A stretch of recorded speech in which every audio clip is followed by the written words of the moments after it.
American Exchange Bank, right here in Lindsay, is a locally owned and operated community bank that believes in just that, you, a community of fellow leopards. We love our customers. We feel very grateful for each one. So if you are looking for a safe place to put your money, need help achieving that next dream project, or are simply looking for a different banking experience, give us a call at 405-756-3101. We look forward to serving you each day. Member FDIC and Equal Housing Lender. Lindsay United Methodist Church is a community of believers in Jesus Christ who gather together to live their lives devoted to God and being connected with our neighbors through a shared faith and biblical foundation.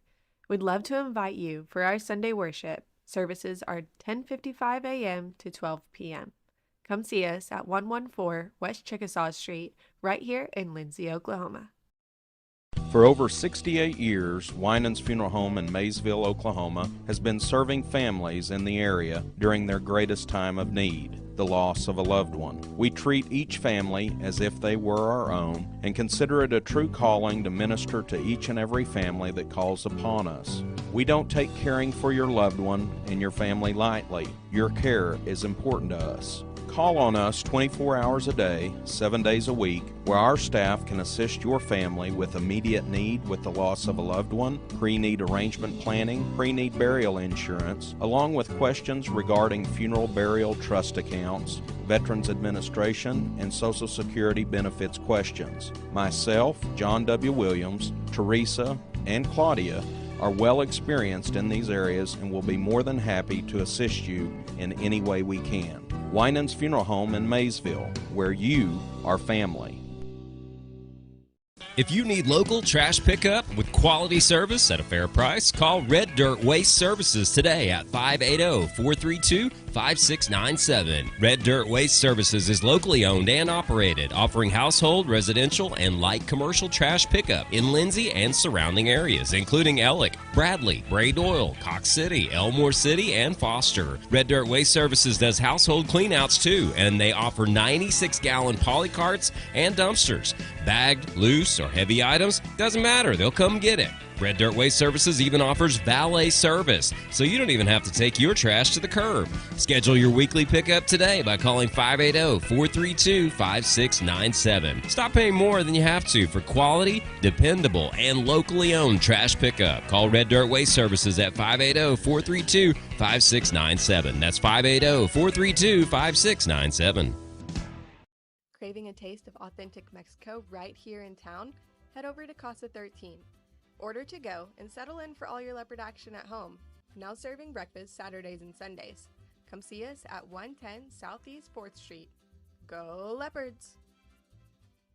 This is Paul Bean, pastor of Calvary Baptist Church, inviting you and your family to join us this Sunday for worship.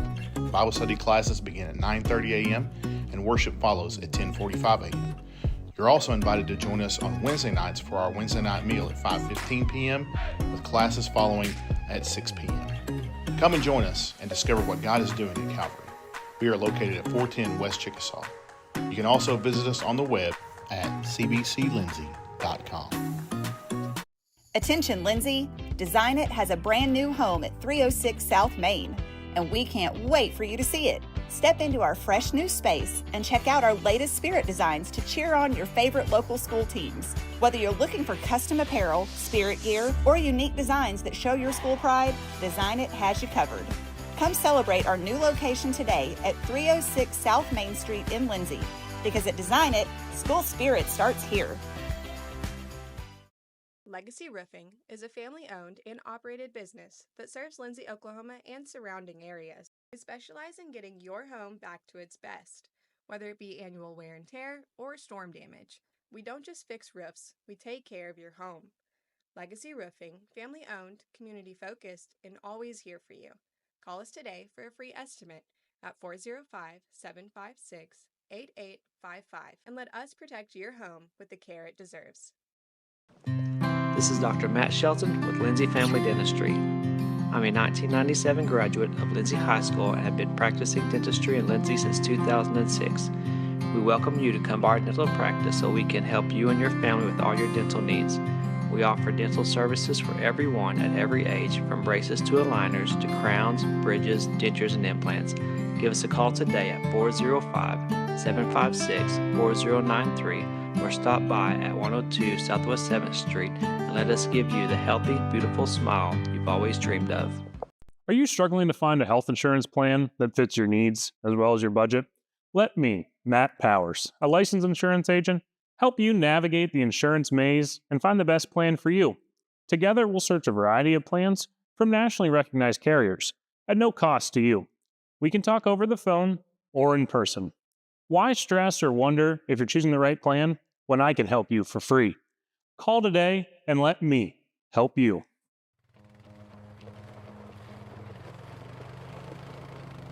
Looking for your next adventure? Head to Morris Motorsports in Chickasha. We carry top brands like Polaris, Can-Am, Kawasaki, and Honda. Plus, we offer a full-service and parts department. Whether it's ATVs, side-by-sides, motorcycles, or accessories, we've got what you're looking for. Visit morrismotorsports.com or give us a call at 405-224-6113. At Morris Motorsports, we don't just sell machines, we sell fun.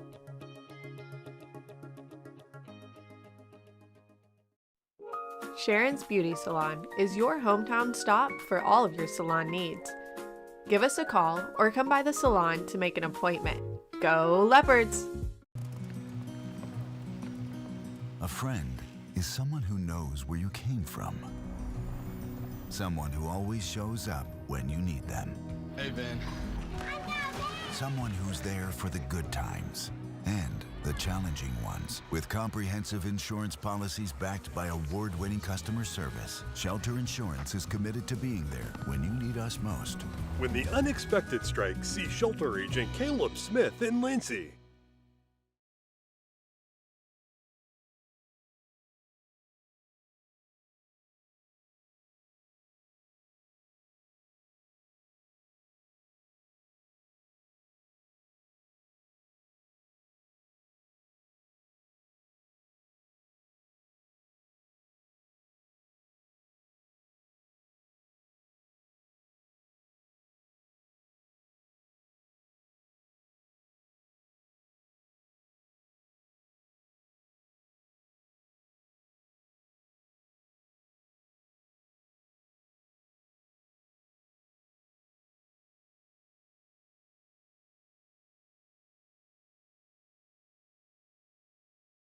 For all your tax services, contact Grant and Katie Johnson, CPA. Grant and Katie are certified public accountants that provide full-service accounting, bookkeeping, payroll, and tax services. With 2 offices, one located at 600 Southeast 4th Street in Lindsay, Oklahoma, and another at 313 North Walnut in Pauls Valley, Grant and Katie are ready to meet your CPA needs. Give Grant or Katie a call at 405-238-2727 and set up your appointment today.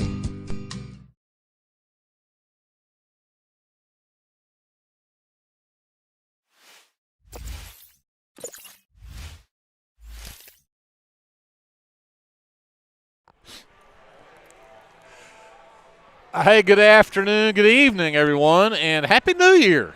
Welcome to 2026 and the I guess you can officially call it the second half of the basketball season, as we are here at Leopard Arena as the Lindsay Leopards and Leopardettes get set to take on the Indians and Lady Indians from Comanche. My name is Greg Peary. Again, we're glad you're here with us as we get the new year kicked off right by playing a little high school basketball. And we're at the home court alongside my broadcast partner, Andrew Lyon. And, Andrew, good to see you in the new year. Good to be back in the saddle here after a nice long break. Nice long break, and I tell you what, these two teams, finished up the end of the regular season the way they needed to, kind of got things rolling, and I know they're anxious to get things back underway here. And, you always talk about the second half of the season. You really don't play half of your games before the Christmas break. You really only get probably about a third of them in. But you do kind of get that. And now we've seen where we're at. We've seen what we've got. We've had a couple of weeks to talk about it and work on it because they've had some practices over the break and probably some scrimmages as well. And now you come back and you really get to start putting your foot down and putting the pedal down to get ready to go to postseason. It's coming up in probably about 6 weeks or so. Yep, something like that. And yeah, you're right. The early season always you're finding yourselves, getting your personnel where you want them, and there's been a lot of shifting around in our case. And I tell you what, we ended really strong, both boys and girls. Love the way the girls went over and took care of Marlowe at Marlowe. Hard-fought ball game. Played good defense, shot a little better. We had Addie Dodson come in, adding several points, injecting several points into that game. And so seems like she's finding her rhythm. I really hope that coming out of the break here that these girls can take over right where they left off, playing hard, and boy, if they play like they played over at Marlowe, I feel like they could have a good, successful second half of the season. Oh, absolutely. I mean, you look at that game again. They closed on a 2-game win streak because they beat Marlowe and then turned around and beat Clinton by 26 points, double them up, 52-26. And so when you look at that game and you look at, really spread the scoring around. I mean, Dodson did come in and had 14 in that ball game. Was 6 of 8 from the field in that game, if I remember your numbers right. We got 8 points apiece from Gracie Bray and Briley Russell. We had 7 from Abby Dodson, had 6 from Marisol Hernandez, had 5 from Paisley Kleinsasser. And, so when you look at how they really spread that around, it was like almost everybody that got in the game scored. Yep. So when you look at that kind of a performance and that kind of effort, and then so you close that on 2 wins back-to-back there to finish out the regular season. But then go back, the Leopardettes come in 3-4 on the season, but you look at their 4 losses, and their 4 losses all came to ranked teams. One of those ranked in 4A. You got it. So when you look at the losses that these girls had and what they've had to play here in the early season, it's just made them that much better to get ready to go back into this second half of the season. Absolutely. And I feel like with all the kind of shuffling around, a lot of new faces on the floor this year. Several girls that have seen some time, but you really got a whole new set of starters.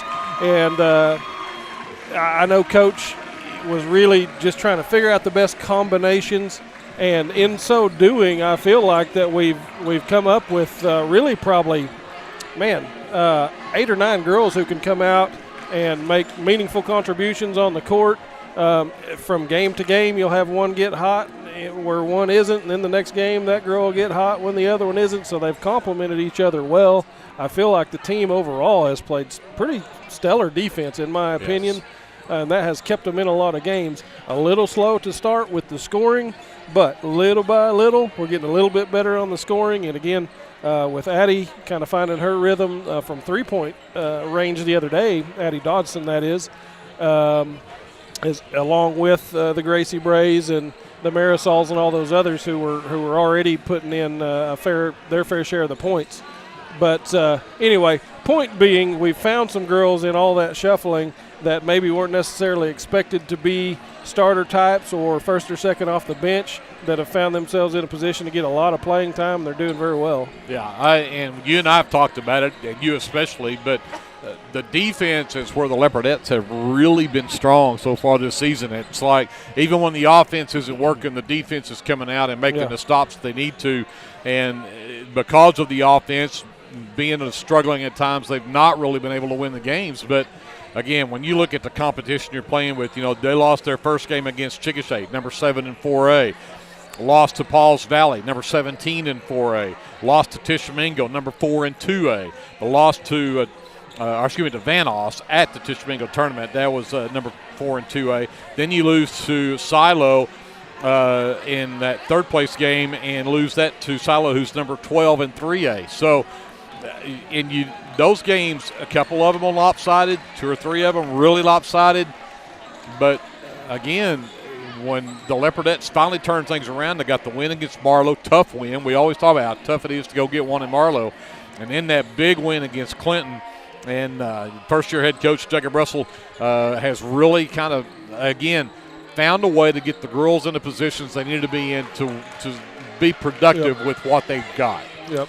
And I'll tell you what else, with kind of the turnaround we've had this year, losing such a great group of girls last year, there's not a girl on this court whose starting position has been locked down thus far. True. Right? So what does that make you do? That makes every possession that you're on the court, you're fighting for a spot out here. So I think that's really, after a couple of tough losses early on, I think that kind of was a wake-up call for some of the girls, like we need a leader out here on the court, and I'm going to try to be it. So we've had a lot of girls putting in extra effort, and I got to tell you, they're a scrappy team.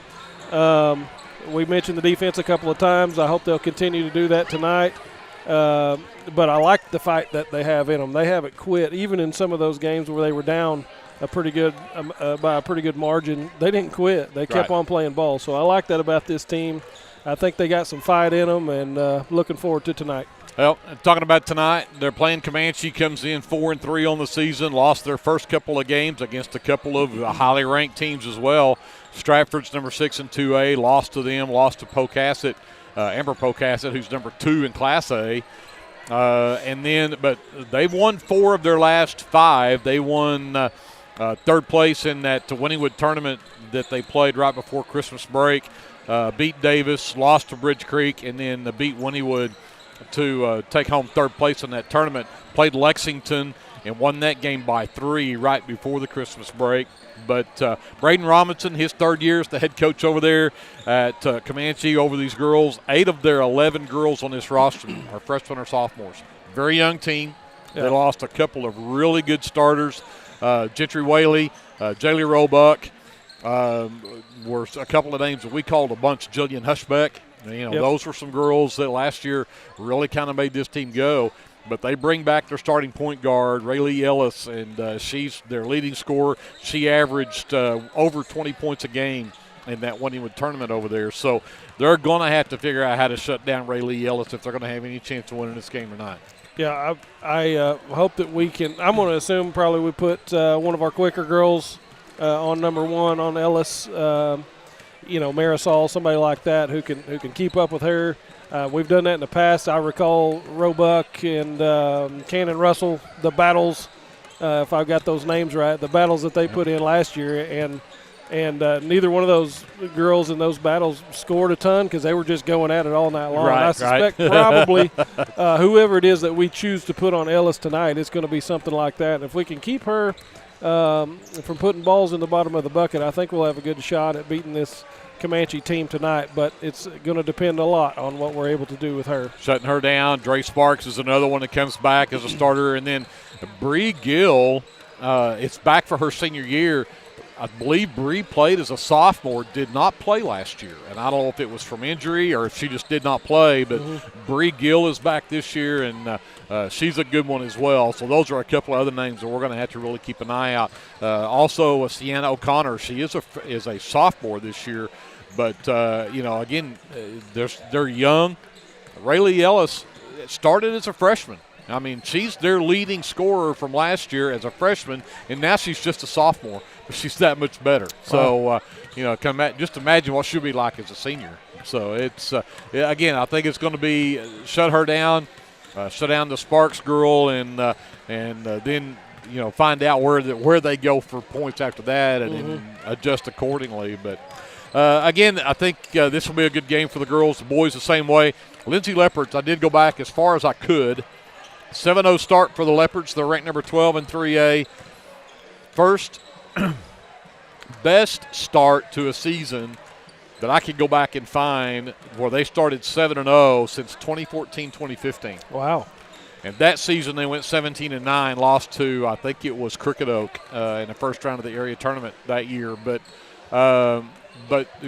went back 11 years before I could find any season where the Leopards started 7-0. That's impressive, and we've had some pretty stellar seasons we've had some since really, then. Exactly. But every one of them had 1 or 2 losses in that pre-Christmas era part of the season. So the Leopards have started 7-0. I mean, have just been on a tear through every game they've played. It's been impressive, and so they'll look to do that against this Comanche team tonight. Comanche's boys come in just 3-4 on the season, but their 3 wins have been 3 in a row.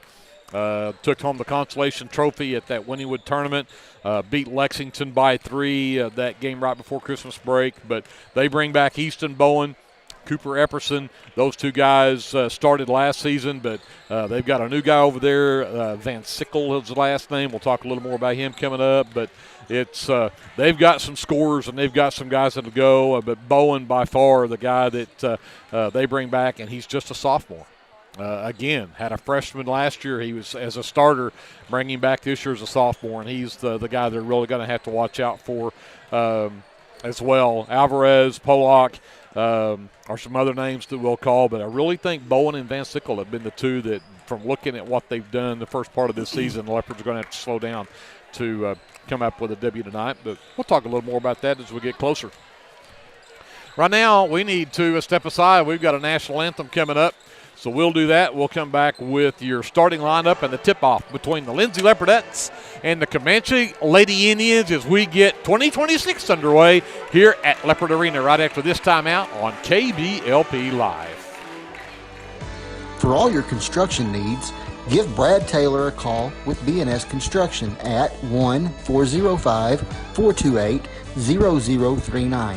B&S Construction specializes in concrete pads, sidewalks, and metal buildings of all sizes. Call Brad today for a free estimate. The crew at B&S Construction would like to wish the Leopards a safe and successful season. Go Lindsay!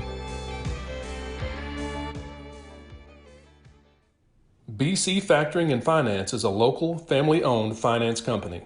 We assist small businesses with flexible and creative financing solutions to meet their cash flow needs. Call us to discuss ways we can help free up your time to focus on building your business. Visit us online at bcfactoring.com or give us a call at 405-259-2104. Go Lindsay! The City of Lindsay is a proud sponsor of LHS Athletics and Academics and wishes all Leopards and Leopardettes a healthy, happy, successful season. Clements Insurance provides insurance coverage to best suit your needs.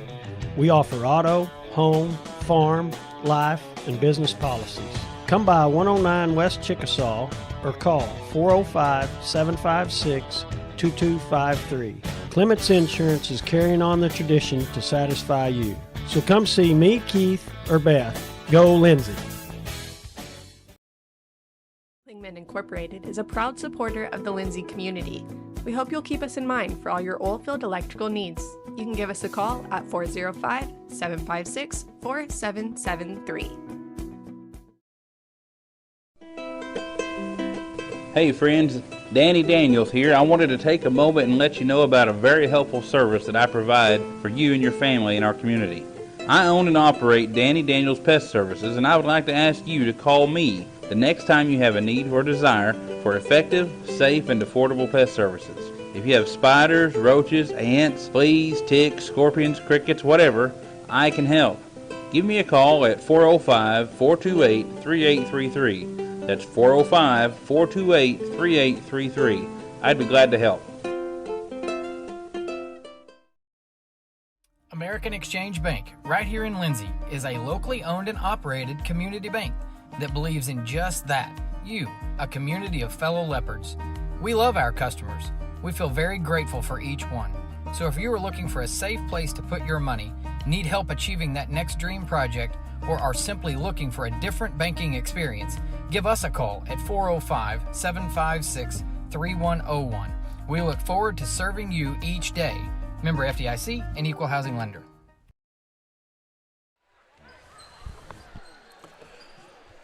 Hey, welcome back to Leopard Arena. Greg Peary and Drew Lyon here courtside as we get set for this matchup between the Lindsay Leopardettes and the Comanche Lady Indians. J.D. Scruggs up on the live stream. Kevin Scruggs running the camera. And Jason Wallenberg back at our downtown studios. Let's get to your starting lineups. First for the Comanche Lady Indians, they will start a sophomore, number 1, Rayleigh Ellis. That is their catalyst. Leopardettes are going to have to find a way to stop her tonight for sure. Senior, number 12, is Bree Gill.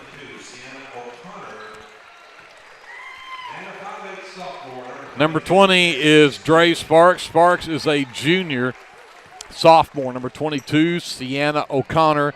And they'll round out the starting five with number 32, Cassidy Smith. Smith is a sophomore. The head coach for the Lady Indians is Braden Robinson. He's assisted by Tiffany Ellis. Lady Indians are 4-3 coming into tonight's matchup. And now for your Lindsay Leopardettes. Excuse me. They'll start at number 5, a 5'5" sophomore. That is Abrielle Dodson. We will affectionately call her Abby Dodson.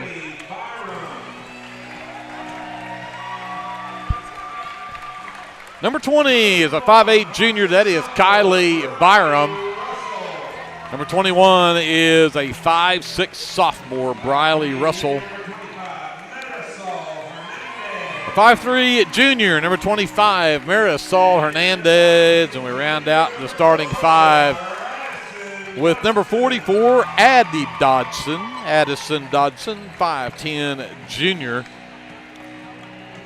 Head coach is Jacob Russell. He is assisted by Johnny Dodd. The Leopardettes are 3-4 coming into tonight's matchup.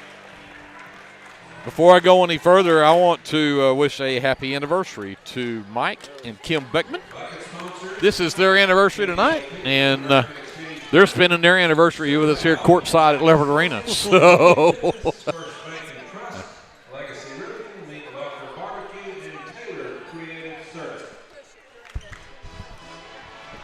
about ready to get it underway here. Here we go.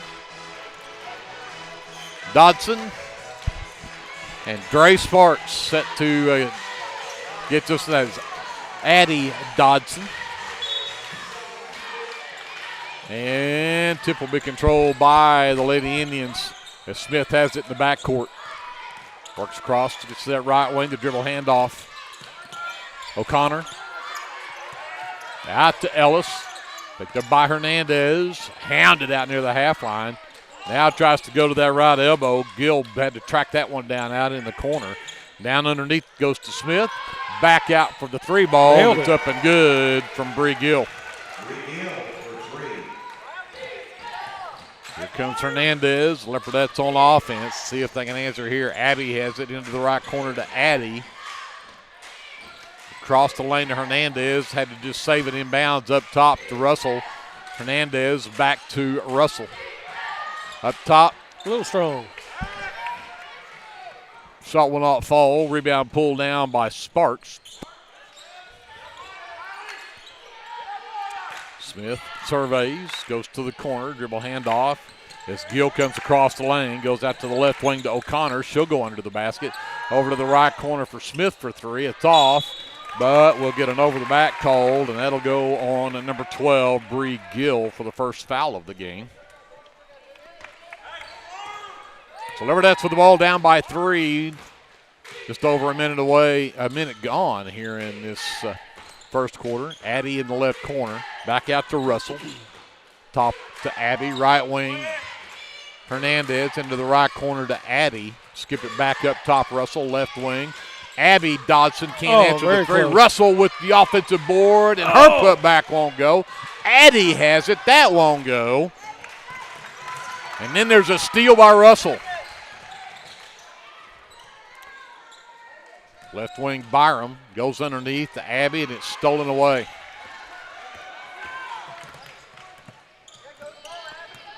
Quickly the other way into the left corner.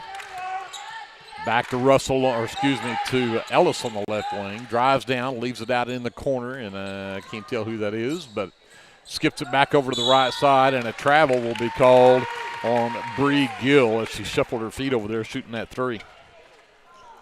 Very dynamic and athletic offense for Comanche to start the game. We're gonna have to put in a lot of work tonight staying up with them. Russell left wing, dribbles back up top to Hernandez, right wing Abby. Looks at Byram at the elbow, sends it up top to Russell instead. Now at the high post, Byram back to Abby, right wing three on the way. And it's good. Abby necks it down to tie the game at 3.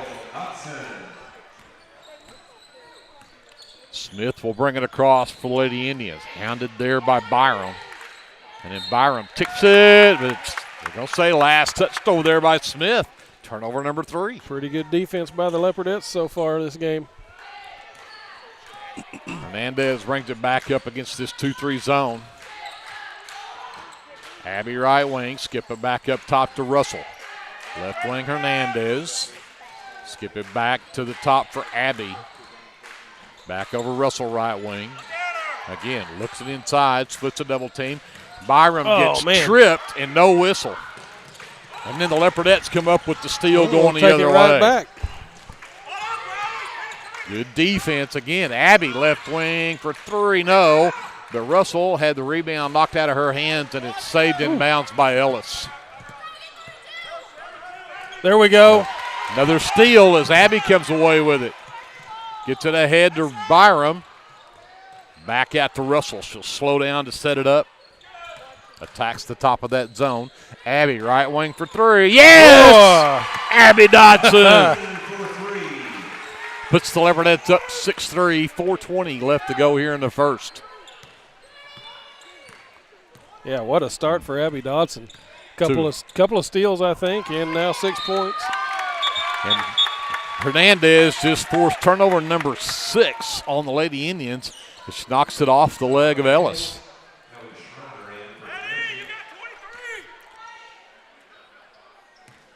So Schreiner checks in for the Lady Indians. Hernandez has it left wing, dribbles up top, Russell. Right wing, Abby. Here she Can't goes do it again. No, too short this time, but a rebound on the backside from Hernandez.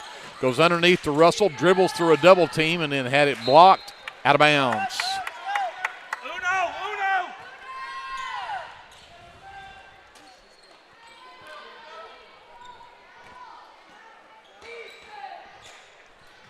Lob up top to Dobson. Back out to Hernandez in the left corner. Byram, left elbow, up top, Russell. Pulls the trigger on a 3, wide right, rebound, Ellis. Here come the Lady Indians. Hernandez doing a great job in the backcourt. Wow. I mean, great defense. Absolutely. Schreiner, that is Nichols, that also checked in. Here comes Bree Gill across the lane. And again, dribbled off the foot of Ellis as Hernandez knocks it loose. She is she's giving Miss Ellis a time so far. Yeah, really good defense. She's so fast.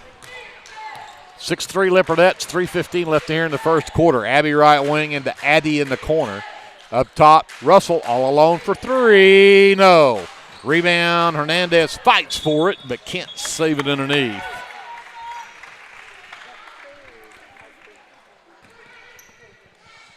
Sparks and O'Connor return for the Lady Indians. Gill and Smith will check out. And now Nichols will bring the ball up the floor. Abby Dodson draws the defense on her. Screens coming from Sparks. Dribble handoff to O'Connor to the high post to Sparks. Left elbow. Underneath.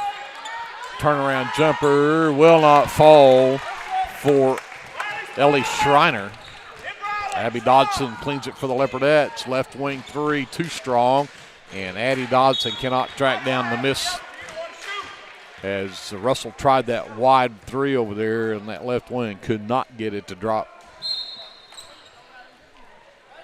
Russell will get a breather. Number 10, J.C. Anderson, the 5'7" junior, checks in.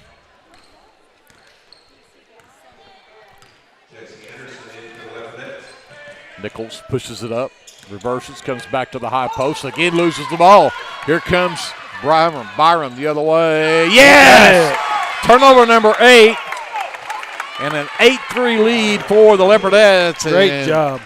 Coach Robinson wants to talk about it. We'll do a timeout with them. 2:15 left to go, 8-3 Leopardettes. We're back after this. Leopardette basketball is presented by the American Exchange Bank on KBLP Live.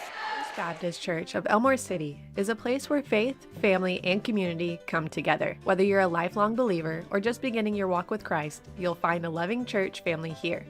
From Sunday services to Wednesday night fellowship, youth and children's ministries, and local missions, there's a place for everyone at First Baptist Church, Elmore City. Come as you are, we're saving you a seat. So the Leopardettes gave up a 3-point basket from Bree Gill to start this game, but since then they've gone on an 8-0 run to take an 8-3 lead. 2 big threes from Abby Dodson, that basket in transition after the turnover from Kylie Byram, and Leopardette D. Yeah, and that was a good athletic play by Byram there to finish that little series. A contested shot on the other end, got it to go. Nichols gives it up. Schreiner, back right wing, 3-ball on the way, off the back iron, too strong from O'Connor. And Abby Dodson fights for it, but then drug that pivot foot. And it'll be a turnover. That's number 4 on the Leopardettes. Good hustle for the rebound, though. Yeah, absolutely. Ellis will inbound on her own baseline. Out into the corner, sends it back up top, just inside the 3-point line for Sparks. Shot won't go. Rebound is loose on the floor. And jump ball and possession arrow to the Leopardettes. And that's Hernandez again, down there fighting for everything. So Leopardettes with the ball and a 5-point lead, 1:45 left here in the first. Anderson has it top of the key, sends it over to Abby, right wing. Hernandez into the corner, stolen away. Turnover number 5 on Leopardettes. Again, Ellis trying to get away from Hernandez. Got loose there. Right down Main Street, missed the bunny, got her own miss, put that back up. That won't go. Dodson couldn't handle that one. That shot doesn't go, and I think that shot came from O'Connor. No, it actually came from Schreiner. 3 attempts down there. I was having a hard time keeping up with who shot what on that one. Just like I'm having a tough time keeping up with the rebounds down there. But it ends up, Leopardettes come up with a turnover anyway. That was a great job by Dodson right there. And the finish. Finishes at the other end. She's got 8 of the Leopardettes' 10 points. It's 10-3 Leopardettes as we approach a minute left to go here in the first. Nichols on the handle. Byram with the defense. Right wing. Schreiner. Anderson all over her. Ellis finally comes to get it. Hernandez right with her every step. Gets the screen from Sparks. Floater in the lane over the front of the rim is good for Raylee Ellis. Her first bucket. 10-5. Here's Dodson, left wing 3, just off. Rebound Anderson, though. She'll take it right back to the rack, but left it off the side of the backboard. Here comes Ellis. Back up top. Work it back around, right wing, get it back in underneath the Sparks. Double team, can't get it to Ellis, and then turns it over. Leopardettes have got numbers, and Abby's just going to outrun everybody to the other end, lay it up and in. Awesome job. Boy, Abby's having a great start to this basketball game. 12-5, Leopardettes back up by 7, matches their biggest at the game and so far, and that's what they'll have here at the end of 1. Nice start, and again, double figures already for Abby Dodson. She's got 10 of the Leopardettes' 12 points. Step aside, come back to get second quarter underway. This is Leopardette basketball. It's presented by the American Exchange Bank here on KBLP Live. El Unico Taco Truck is ready to curb your hunger. The traveling taco truck has locations in Lindsay and Blanchard and is available for catering services. You can contact El Unico to book your next event at 405-760-0821. El Unico enjoys supporting all of our leopards with their Taco Tuesdays. Reach out to El Unico for your next event.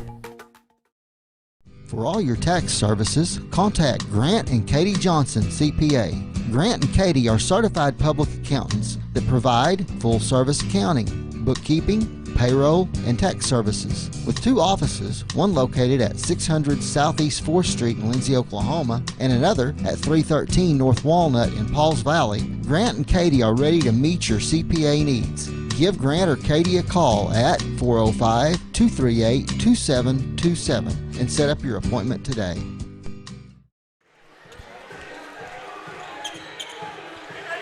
We're getting ready to start the second quarter. Leopardettes have the possession arrow, so they'll get the ball. Number 4, Gracie Bray, the junior, checks in during that timeout. Russell is back in, and also number 45, Alondra Lopez, checks in for the Leopardettes. Bray threw it away. And And Hernandez, the hustle play to block the shot attempt from O'Connor, but they'll call the foul. What a play, though, to not let her have an easy one. Make her earn them from the stripe. Yep, and if you're going to foul, make it count. She did. Yep. So that will put O'Connor at the line. First free throws of the game. Again, that's just the second foul that's been called in the game so far, one on each team. It's been pretty clean so far. Yes, it has, and I agree that it's been pretty clean. I think they're not just letting stuff go. It's just been that clean in the game. First free throw does not go for O'Connor. And the second one will. That makes it 12-6. Leopardettes by 6. Russell brings it up. Goes to Hernandez, right wing, into the right corner. Byram back to Hernandez. Tried to force one inside to Lopez, but that was turned it over, and then Hernandez, wrong place, wrong time. Yep, I don't think that was intentional at all. Sort of fell into her, it looked like. The bad part is that's her second. Yeah, the 2 fouls have been called on Lopez, and now she's going to have to check out. Abby Dodson is back in. Smith will give it up. Nichols. And a tip from Byram, but couldn't keep up with it.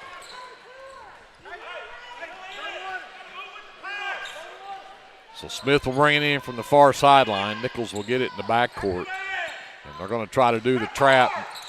And ball's loose. Turnover number 11. Russell to Bray. Up top, back to the left wing. Abby for 3. Yes! What a great play. Abby Dodson's third 3. The Leopardettes have a 9-point lead. We're a minute into this second quarter.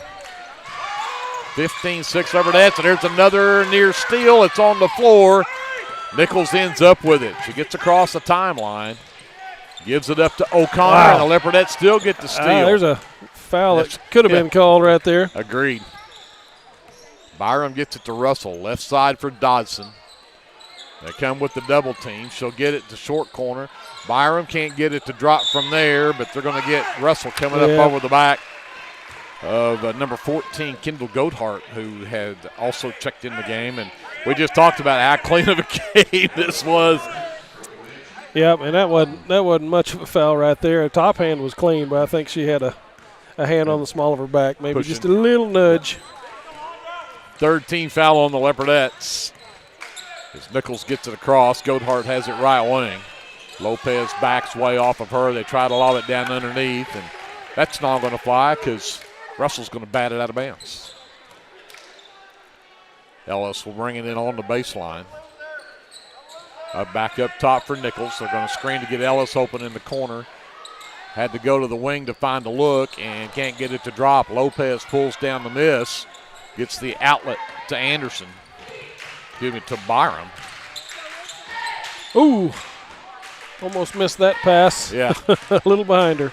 Bray gets it back over to Russell on the right wing.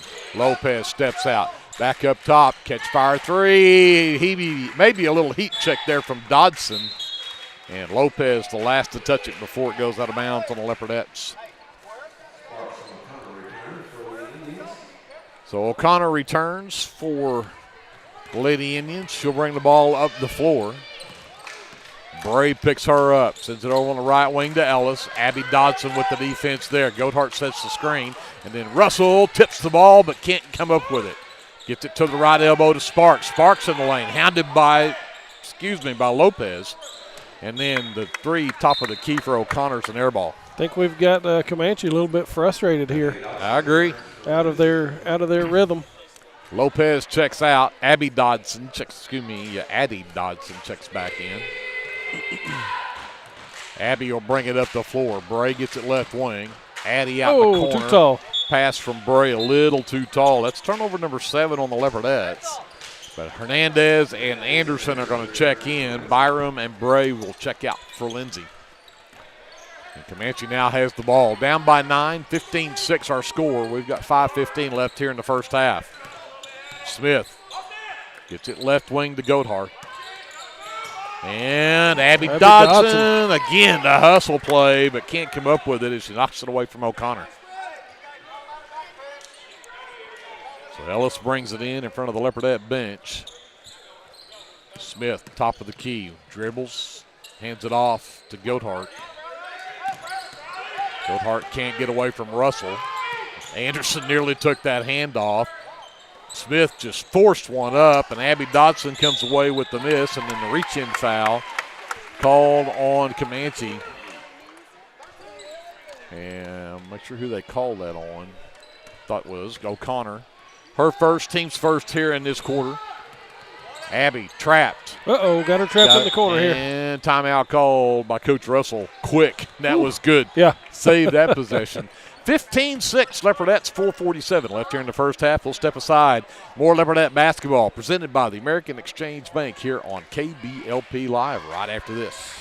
Get your game day, or any day, off to a great start with Hot Mess Coffee at 213 South Main in Lindsay. Hot Mess Coffee Co. offers coffees, lattes, teas, and other tasty beverages, plus great food, too. Good luck to the Lindsay Leopards from Hot Mess Coffee Co. and Java House Realty at 213 South Main in Lindsay.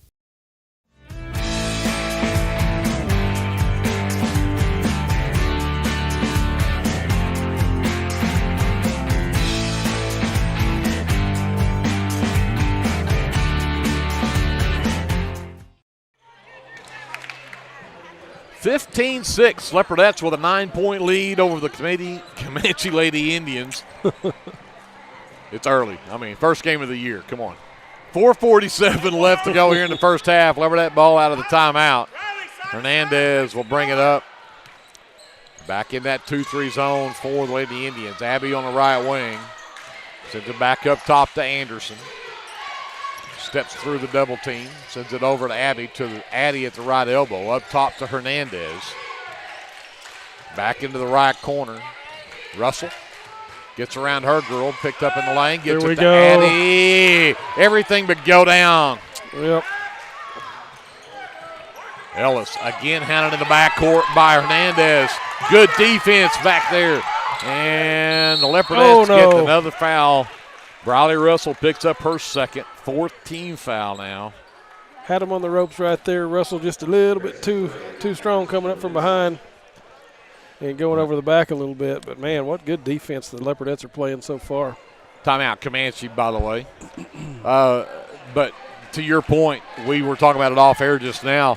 It's almost like this Leopardette defense that we already talked about from the first half of the season has been so good. It's like they found a whole other gear while they were off on Christmas break. I'm telling you, I know they practice quite a bit, and it absolutely shows here tonight. Yep. This is by far the most athletic and just well-rounded that I've seen the Leopardettes play all season long. Man, I'm excited about this. I hope we can keep it up.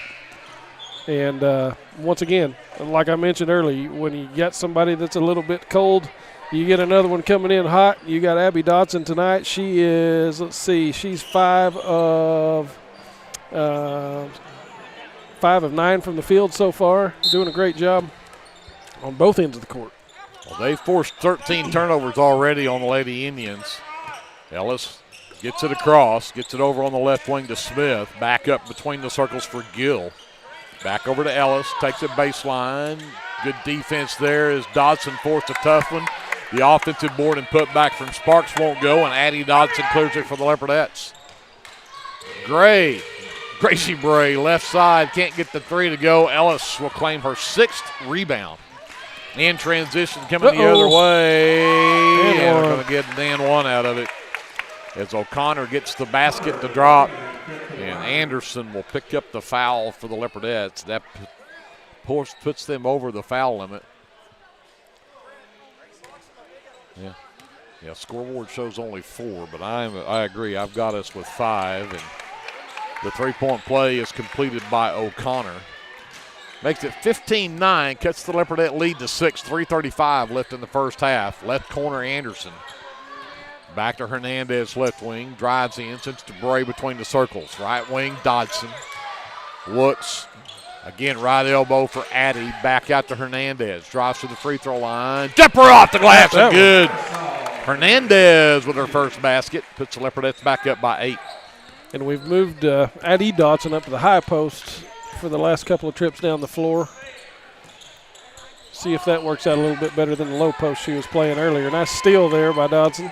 Yeah, bad pass. Now I think it was forced by Anderson, but the Leopardettes, again, turnover number 14 on Comanche. Bray left wing, out into the left corner, Anderson.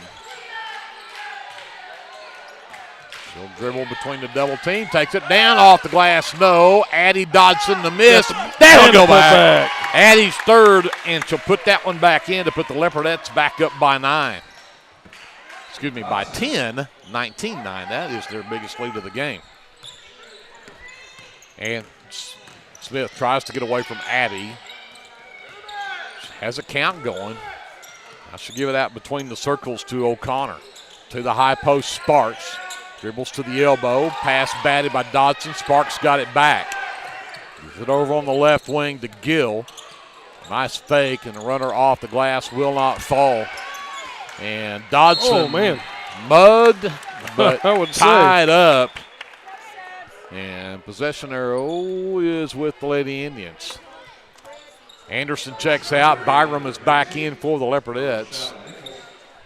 Nichols returns as Sparks checks out. Schreiner is also back in for Comanche. Leopardettes, good defense, have forced a tough inbounds. They do finally get it into Schreiner, and she lost the basketball, but somehow ended up in the hands of Nichols, who missed the three, and Dodson just being mugged, and then they do finally call the foul on Gill. As Gill shoved her down and picks up her second personal. Second team foul here in the quarter.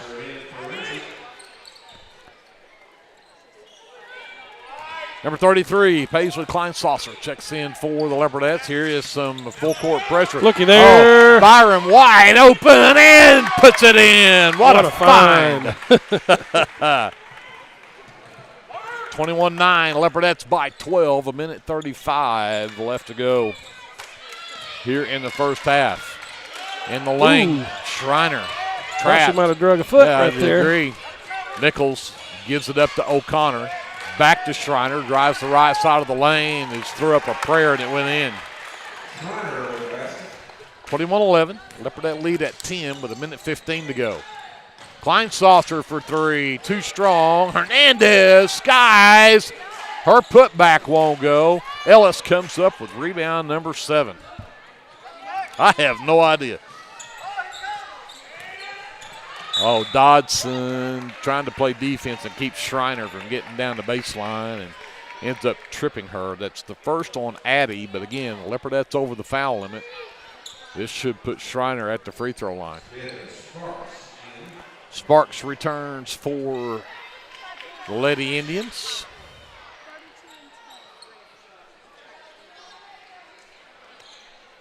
Schreiner will head to the free throw line. Gets a couple here. 59 seconds left before halftime. And the first one will not go.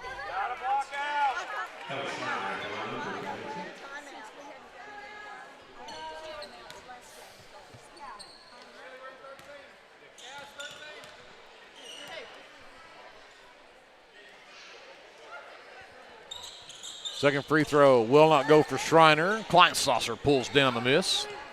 21-11, Leopardettes with the basketball, and had Hernandez down there all by herself, just a little bit tall on the pass. Byram needs to turn the Bionics down just a little bit, but right idea. Looks like she might can play some quarterback. I agree. That kind of pass.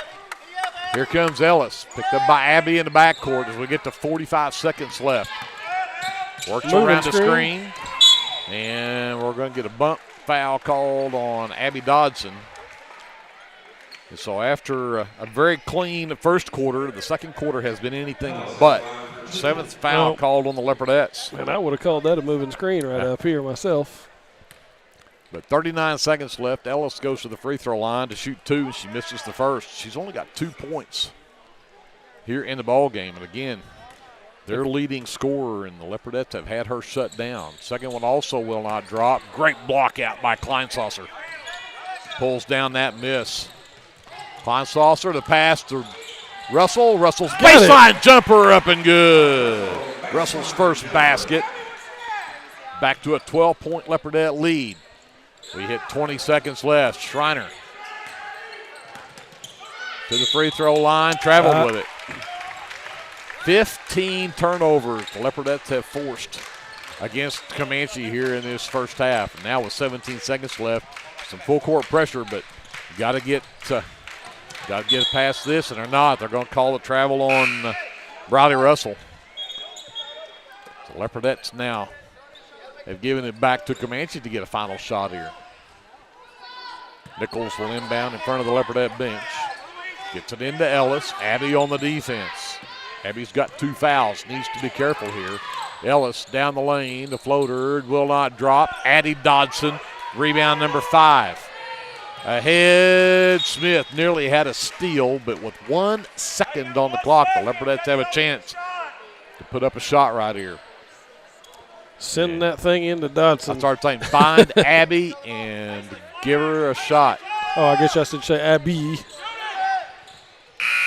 That's a deep ball right there. Yeah, that's way beyond the NBA, and it's short. But the Leopardettes, with their biggest lead of the game of 12, have that here at halftime. 23-11, Leopardettes on top of the Comanche Lady Indians. We're going to step aside. We've got some words from our fine sponsors of Leopardette basketball here on KBLP. We'll hear from them. Andrea and I will be back with our unofficial stats in your American Exchange Bank halftime show right after this on KBLP Live. Hey, Lindsay community. My name is Christian Torres, and I am the minister for the Lindsay Church of Christ. We would like to invite you to come and worship with us on Sundays at 10:45 a.m. and Wednesdays at 7 p.m. We're located at 1205 West Cherokee Street. Here at the Lindsay Church of Christ, you will find the truth of God's Word, spoken in love, and a group of people who love God and one another. Do you have a Bible question? Well, we have a Bible answer. Come and worship with us and be edified at the Lindsay Church of Christ. Lindsay Municipal Hospital is dedicated to providing quality service to our local community. And we're wishing our Leopards and Leopardettes a healthy and successful basketball season. Go Leopards! Hey Leopard fans, this is Nick Johnson from First Baptist Church Lindsay. At First Baptist Church, we are a family ministry and desire to faithfully proclaim the gospel in Lindsay and beyond.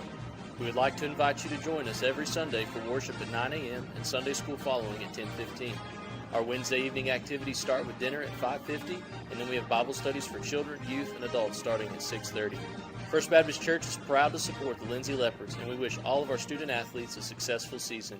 From all of us at First Baptist Church Lindsay, go Leopards! Capturing all your special moments is such a blessing to me, from running down the ball field to walking down the aisle. Call or text Photography Blessings by Lacey for all your photography needs.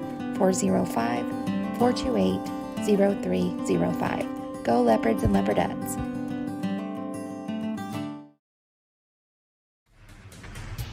At Rural Electric Cooperative, we're committed to providing electric power and opportunity to the many areas our members call home.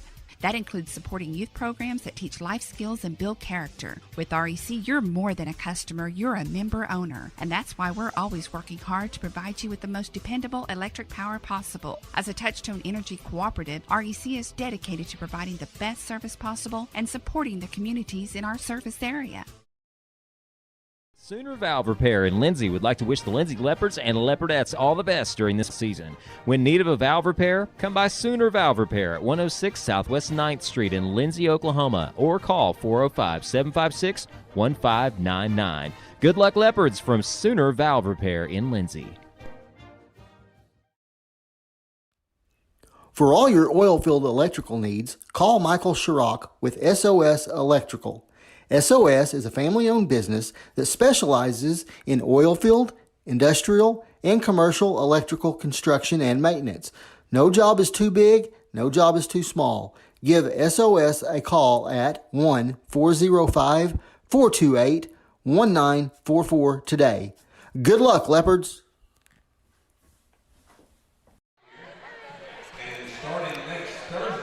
Welcome back here at halftime. The Lindsay Leopardettes with a great first half.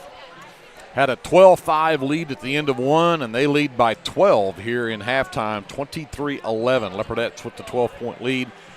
And here are your officially unofficial stats from the first half, starting with the Comanche Lady Indians. Sienna O'Connor leads the way with 4 points for Comanche. Bree Gill with 3. She hit that three-point basket to start off the game, and she has just that 3 is all that she can muster here in this first half. 2 from Rayleigh Ellis, 2 from Ellie Schreiner, and that's all the scoring for Comanche. And Comanche was 2 for 6, 2 for 7 from the free throw line, if I'm looking for that. We'll get the official from Andrew here in a moment. For the Leopardettes, who did not attempt a free throw in that first half, but they're led by Abby Dodson, 3 threes in that first half. She finishes with 13 points here at halftime. 4 points from Kylie Byram, and then 2 apiece from Briley Russell, Marisol Hernandez, and Addie Dodson.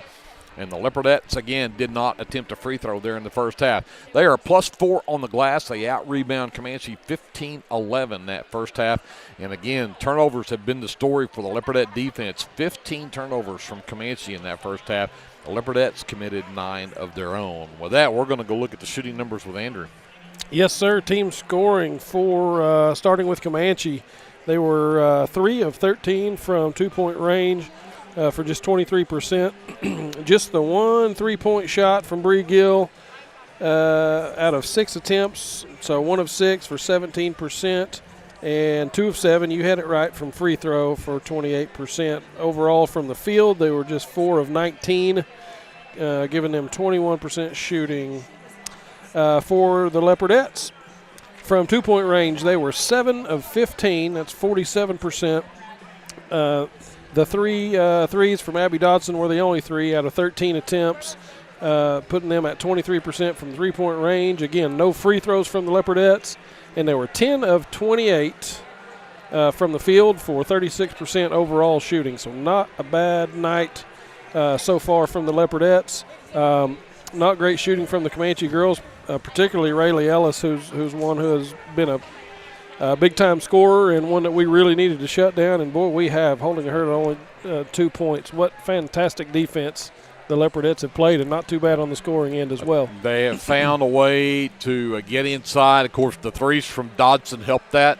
But Addie Dodson on the glass, 5 rebounds. A couple of those were offensive boards. Marisol Hernandez has got a couple of rebounds. A couple of those were offensive. Yeah. But, again, just the turnovers that the Leopardettes have created here in this first half have just been astonishing to me.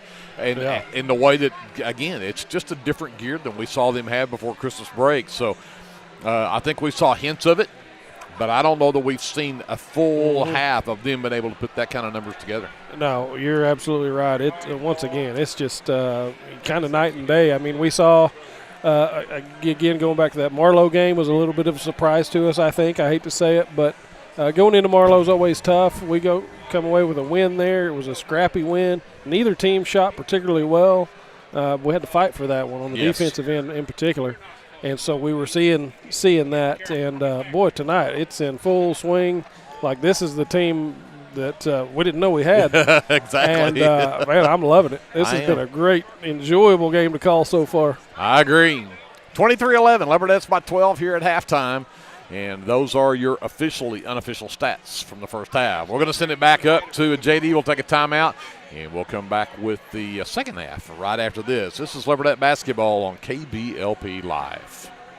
The team at Streamline Services contributes a great deal of their success to hard work, experience, and above all, a positive health and safety protocol.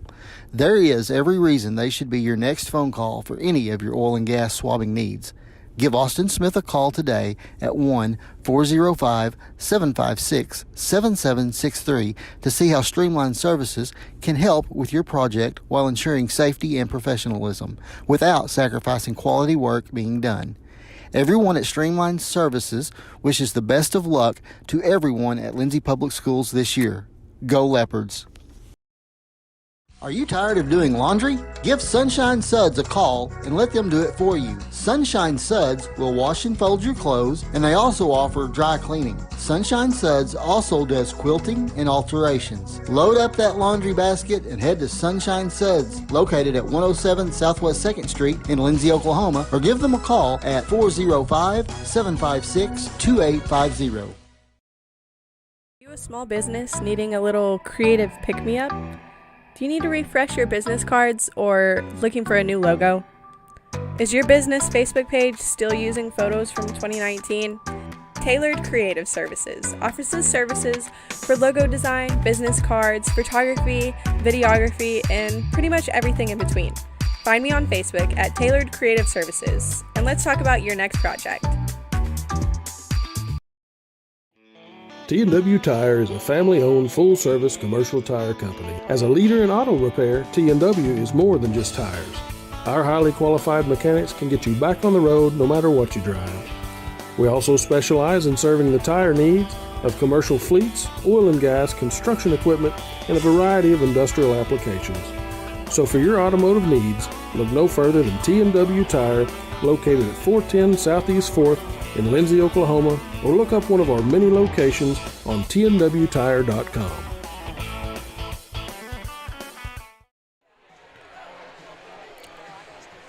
Welcome back to Leopard Arena. Greg Fury, Andrew Lyon here courtside. Leopardettes with a 12-point lead. Hey, we got a full week next week. You bet. We'll be right back here at Leopard Arena Tuesday night. We'll host the Washington Warriors and Lady Warriors. And then Thursday, Friday, Saturday, right here at Leopard Arena, the Charles K. Hately Classic. Tell you what, we're going to be spoiled, man. That's a whole lot of home games. A whole lot of home games in a row. I love it. I like it. I like it. Nothing like home.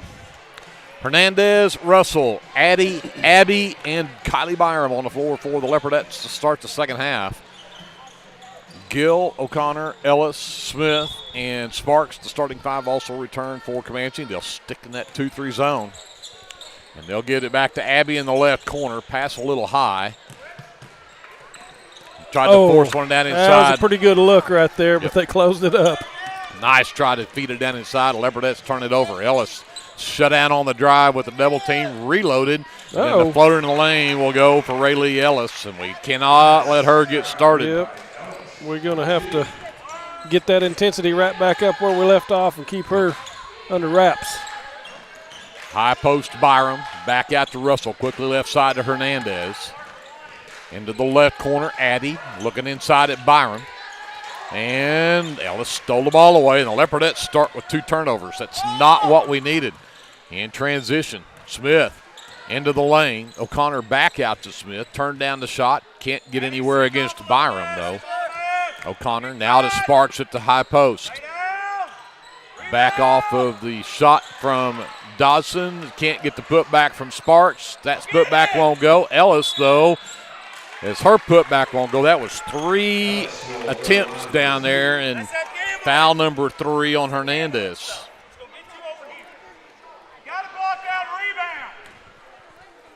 So Ellis goes to the line, 0 for 2 her first trip, and misses that one.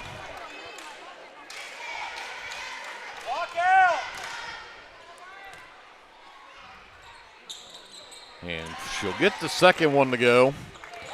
23-14, Leopardette lead down to 9. Abby Dodson, right wing, 3 off the glass and in. My goodness, that was, I don't know, 25 feet? Probably every bit of. Leopardette lead back to 12. Byram nearly got it to Sparks. Ellis now. Throws up against the double team and over the backboard and out of bounds. Turnover number 16. Good help defense there again. Ellis or Sparks with that shot? That was Ellis. Okay. And again, the problem was Hernandez with those 3 fouls now cannot afford to reach in there. She's going to have some help as Ellis is going to attack her. Yeah, and that could spell trouble if she's not able to play with that same intensity she played early on with. Right side Russell, and pass is tipped, but right back to her, and they're going to say she was out of bounds, and the Leopardettes have now got 3 straight turnovers on offense. Actually, 3 out of 4 because we did get the 3 from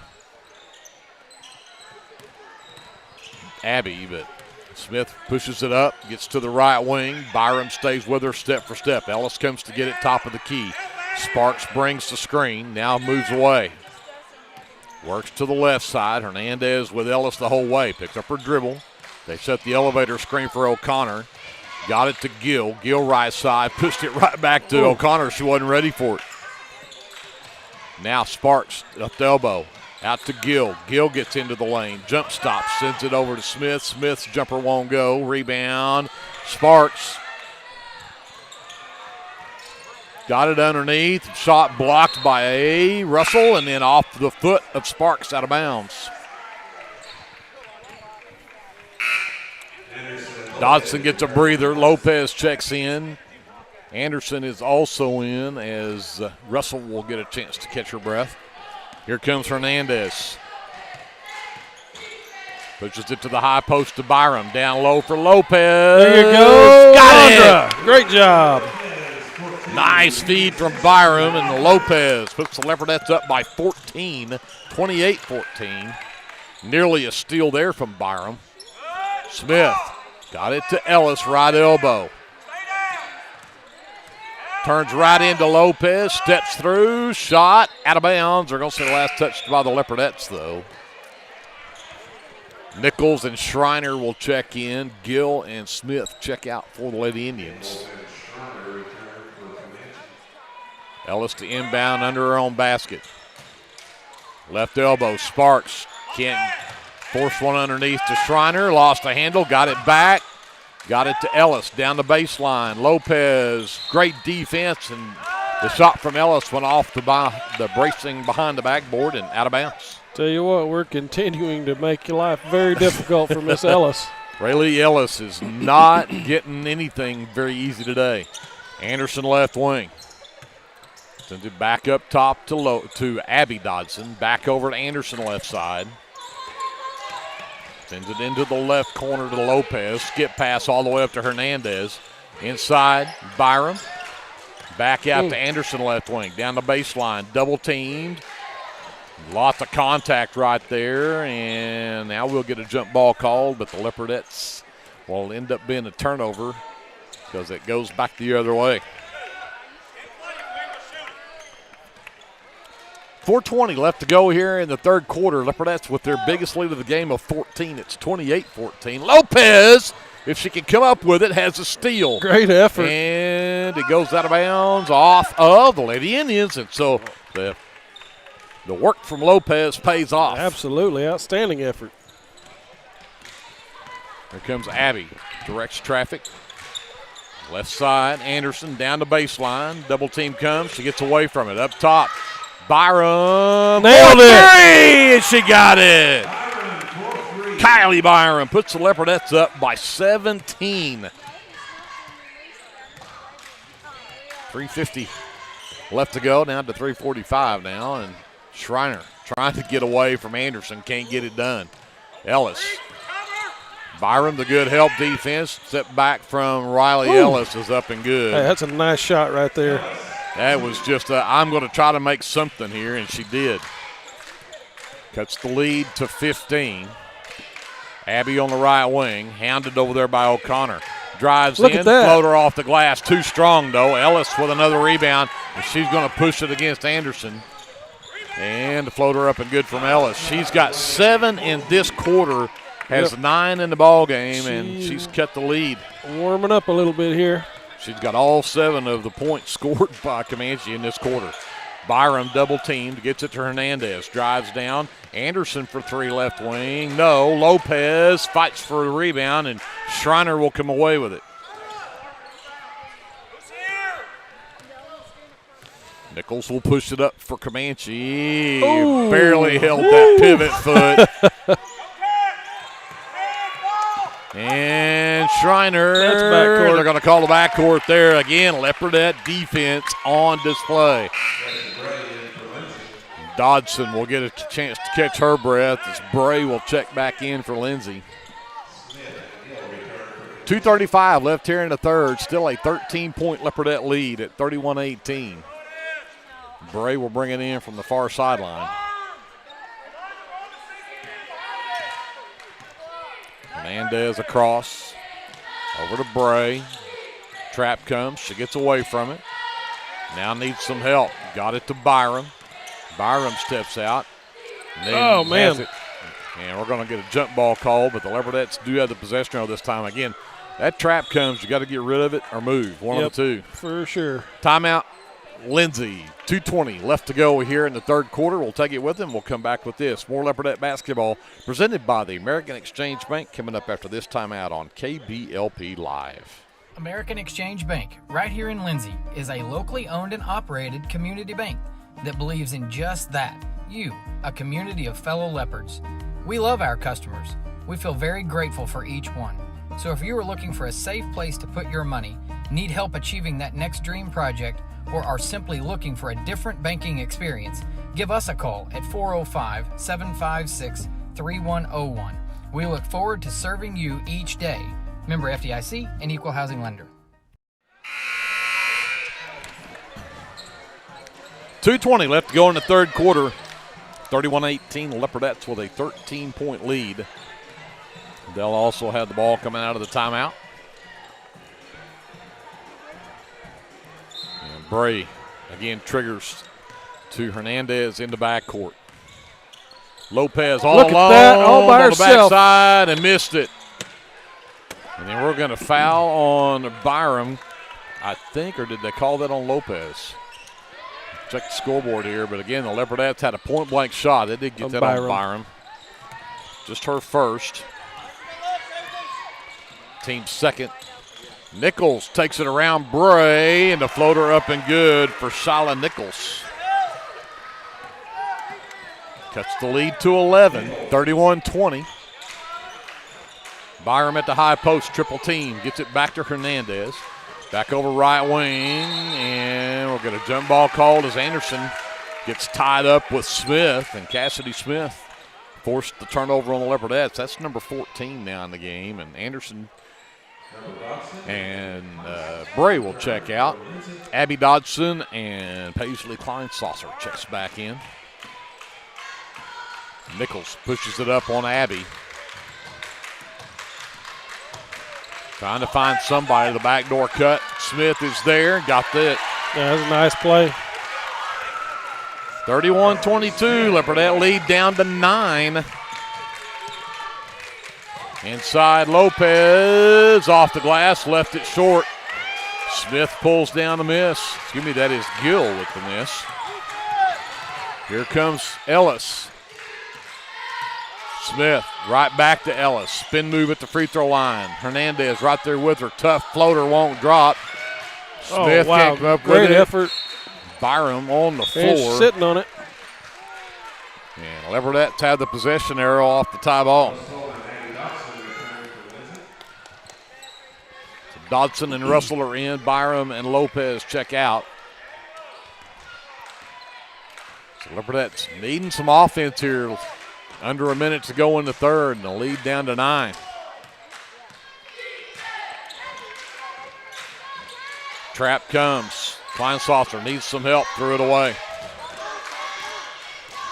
Here comes Smith the other way. Stops, sends it into the left corner to Gill. Up top, Nichols. Gets around a screen from Ellis. Can't get away from Abby. Schreiner looks to go baseline. Cut off by Addy. Turnaround is up and good from Schreiner. They're chipping away at it. 31-24, Leopardettes are down right now. It's a 10-0 run. Hernandez for 3. Yes!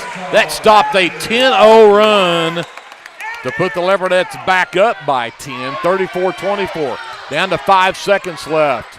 Nichols drives the lane. The floater off the glass won't go. And the Leopardettes, who had a 17-point lead at 31-14, are outscored down the stretch 10-3, but they end up with a 10-point lead at the end of 3.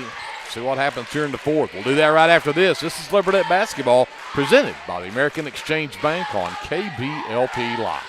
For over 68 years, Winans Funeral Home in Maysville, Oklahoma, has been serving families in the area during their greatest time of need, the loss of a loved one. We treat each family as if they were our own and consider it a true calling to minister to each and every family that calls upon us. We don't take caring for your loved one and your family lightly. Your care is important to us. Call on us 24 hours a day, 7 days a week, where our staff can assist your family with immediate need with the loss of a loved one, pre-need arrangement planning, pre-need burial insurance, along with questions regarding funeral burial trust accounts, Veterans Administration, and Social Security benefits questions. Myself, John W. Williams, Teresa, and Claudia are well experienced in these areas and will be more than happy to assist you in any way we can. Winans Funeral Home in Maysville, where you are family. So we start the fourth quarter with the Leopardettes up by 10, 34-24 our score. Comanche does have the possession now. They'll start the fourth quarter with the basketball. Nichols will inbounds. O'Connor, Gill, Sparks, and Ellis, the other on the floor for the Lady Indians. O'Connor trying to get away from Abby Dodson. Can't get it done. She'll come to Nichols out near the half line. Back to O'Connor. Back inside Sparks. Double team. Gets it to Ellis on the wing. Run off the three-point line. Traveled with it. And Coach Russell yells at Marisol. Says, stay down. Don't bite on the fake.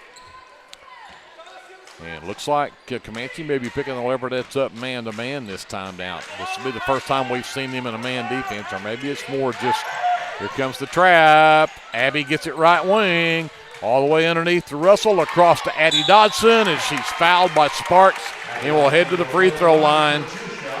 Yep, great job finding the open ladies, getting the ball passed around right there. I thought we were going to get in trouble on that trap, but Kleinsasser getting rid of it just in time. And well, as Addie shoots the very first free throws attempted in this game by the Leopardettes. Misses that one. Not a single foul called on Comanche in that third quarter. Dodson misses both free throws. Sparks pulls down a miss. And we got it back. Hernandez with the steal. Kleinsasser to Dodson on the way for three. No. Oh. And a loose ball pulled down by O'Connor.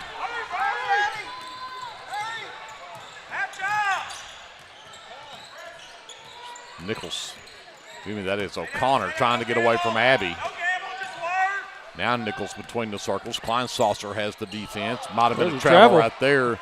Sparks can't get away from Abby. There's a travel. Now they get a travel. So we're a minute into the fourth quarter, and it's still a 10-point Leopardette lead.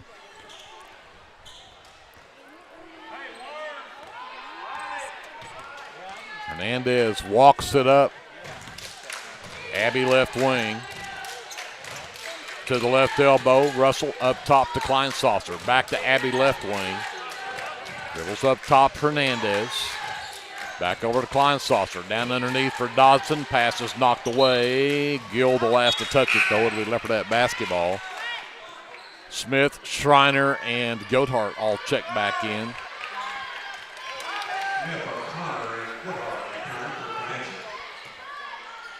Hernandez to inbound. Needs somebody open. Finally does get it to Kleinsasser. Skip pass to Dodson left side. Got it to Russell in the lane, and then Russell gets called for a travel.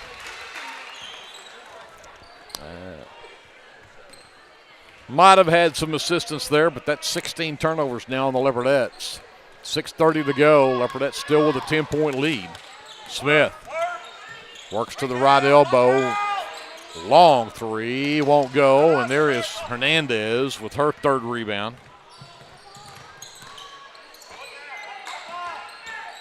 Russell steps through a double team, sends it to Abby left wing, catch fire three off the back iron. Hernandez tips the rebound, but O'Connor comes up with it. Falls down with it. Hernandez goes for the tie-up, and it is Leopardette basketball. Man. What hustle from Hernandez. Absolutely scrappy.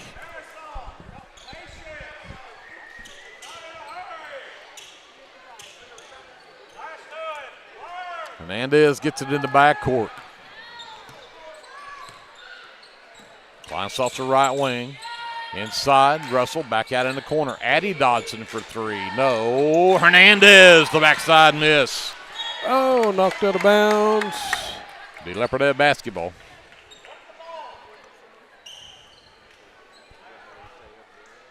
Abby will bring it in front of her own bench. And then the pass intended for Kleinsoffer. Too tall, out of bounds. Leopardette with the turnover.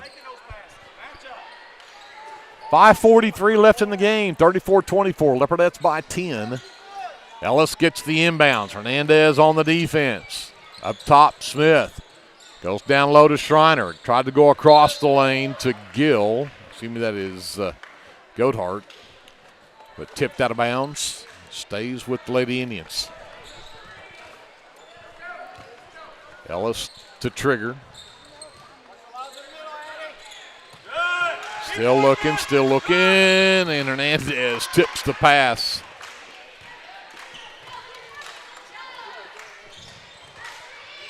And she threw it off the back of Dodson, but can't get the shot to go, and then Addie fights for a miss, ties up with Schreiner, and the possession arrow this time goes to the Lady Indians. That's the old adage, you don't ever turn your back to the girl throwing the ball in. You got that right. Byram returns. Kleinsoffer will get a breather. She's played some great minutes. Goathard up top to Smith. And got it to a cutter in the lane, but she fell down, lost it.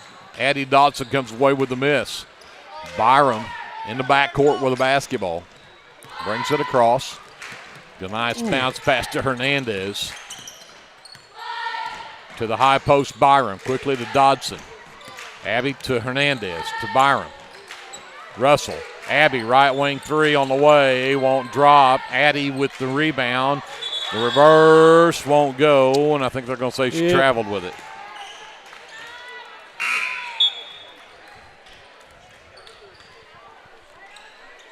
Nichols returns. Smith will sit for Comanche. 4:55 left. Leopardettes hang on, we've played 3 minutes of this quarter, and nobody has scored yet. Oh, wow. Schreiner in the lane, misses that. Thought you almost jinxed it there, buddy. Russell with the miss, goes coast to coast. Hernandez for three, no. Can Russell get to that one? She cannot. Pulled down by O'Connor. Quickly the other way, pass tipped in the lane. Leopardettes come away with it as Abby has it. Abby pushes it up, stops top of the key. Behind her to Russell, gives it right back to Abby. Over to Hernandez. Leopardettes don't have to be in a hurry here. No, I think we can just eat some clock here, wait for a good shot. Quickly left wing to Abby. Nearly lost it, pushed it back up top, right over to Russell on the right wing. Russell double team. Here comes Abby. Abby lost it as Ellis stole it away. Then we get a jump ball, and the possession arrow stays with the Leopardettes. We can afford to waste some minutes here, but we can't afford to get lazy with the basketball. They're pushing hard still, so have to make good passes. Byram comes to get the inbounds, gets it back to Hernandez, top of the key. I'd stand there and dribble as long as they'll let you. Double team comes. Byram has a no-look pass out to Russell. Back to Byram, turns around at the elbow, takes it down, gives it to Hernandez. Hernandez goes right back to Byram. Elbow jumper from Byram, up and good. Good-looking little shot right there. Puts the Leopardettes up by 12 with 3:30 left to go. Nichols around a Schreiner screen, and Schreiner called for the offensive foul. So Leopardettes will get the ball back up by 12 and 3:28 left in the ball game. And here comes Gill back in. Schreiner will check out. That was just Schreiner's first. Hernandez gets the inbounds from Abby Dodson, because she's going to pass it to Russell on the right wing. Russell gets away from Nichols. Double team comes. Hernandez left side. Baseline jumper up and good. She's got 7 in the game, and the Leopardettes are back up by 14.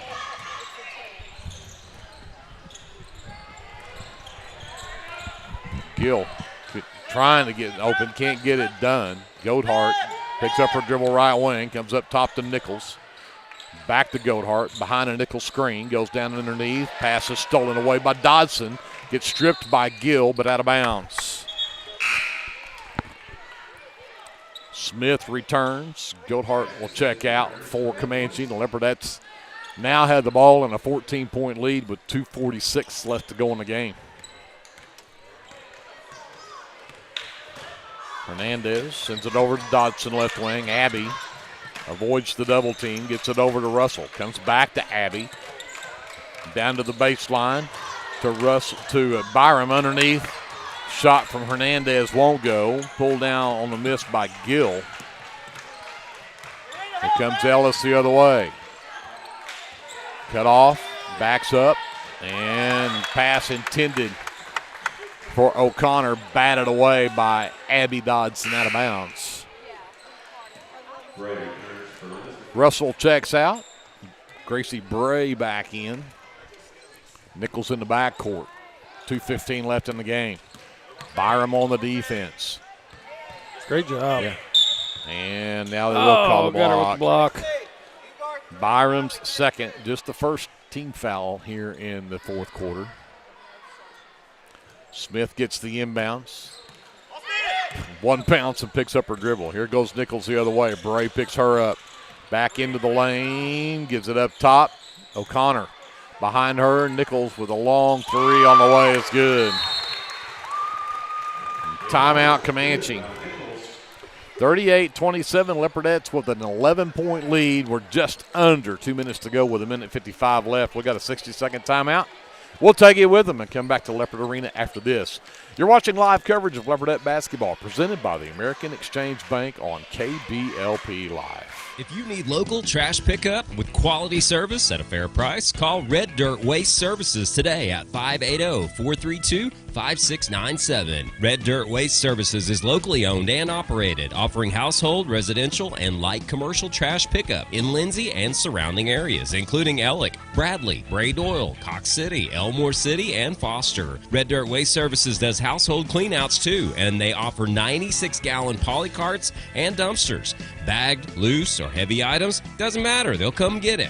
Red Dirt Waste Services even offers valet service, so you don't even have to take your trash to the curb. Schedule your weekly pickup today by calling 580-432-5697. Stop paying more than you have to for quality, dependable, and locally owned trash pickup. Call Red Dirt Waste Services at 580-432-5697. That's 580-432-5697. 1:55 left to go in the ball game. Leopardettes with a 11-point lead, 38-27. This has not been a high-scoring quarter. It was 34-24 at the end of three. The three-point basket from Shayla Nichols was the only points for Comanche, and it just scored. We played over 6 minutes. Full court pressure. And timeout called by Coach Russell as that was going to be ugly. Did not need a turnover right there. No. A timely timeout right there to save us some trouble. Mention again, next week, school will be back in next week too. Ah, bummer. Yeah. I know I'm kind of ready to go back to work. I've been off for 2 weeks. I don't know what to do with myself. So I say that I've been sitting in front of the computer doing a whole lot of work because there's a whole lot of things I can do when the college is closed, that I can't do when it's open. So I've been doing a whole lot of work while I'm off. But I'm anxious to get back into the office and get some things going. But school back in next week. Tuesday night, we're right back here for basketball with Washington in the house. That's always a tough game. Yep. The Lady Warriors are on a tear, as they always are. And so see how that goes coming up Tuesday night. And again, Thursday, Friday, Saturday, Charles Gahately Classic. And don't have the brackets for those yet, so we don't have any times yet. Suspect we'll probably have those when we get here Tuesday night. So I'll tell you what, sometime before the night's over, I think we could probably get some times for that. I saw a bracket hanging up in the hall in there. So. Okay. I know we did have a boys that was drifting around, but they don't have a girls. So we'll once we get all of those, we'll see if we can get you those times. But again, here comes the full court pressure. Hernandez gets it back, avoids the trap. Abby across to Addie. She get it down to Bray. Missed it, got her own miss, and then she's fouled on the putback. Foul called on Sienna O'Connor. It's her second. Third team foul on Comanche in the quarter, but that one on the shot will give Gracie Bray. Again, the Leopardettes attempted only, this will be the third and fourth attempts in the whole ball game. And Bray knocks down that one to put the Leopardettes back up by 12. And got them both. Bray 2 for 2 at the line. 40-27, Leopardettes by 13. Gill knocks it down from the right wing. Makes it 40-28. And the Leopardettes turn it over. Gill again. Here's O'Connor for 3. It's short. The rebound underneath and put back from Smith won't go. And Addie Dodson then had the rebound but threw it away.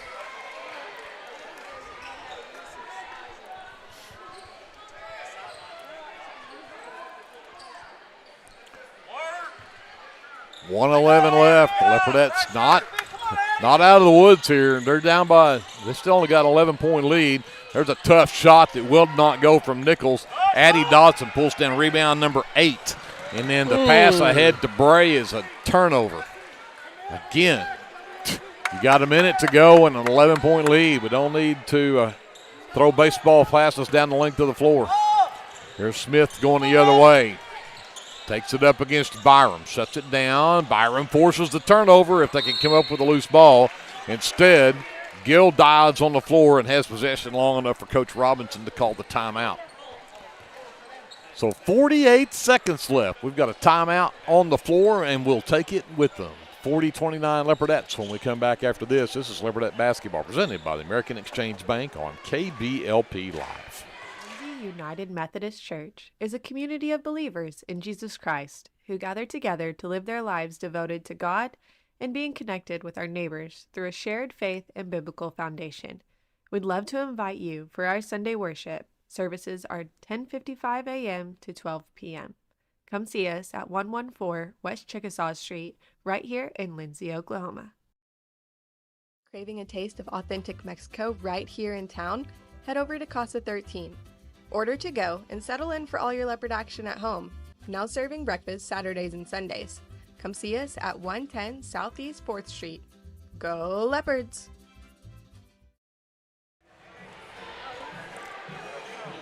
Leopardettes with an 11-point lead, 40-29 the score.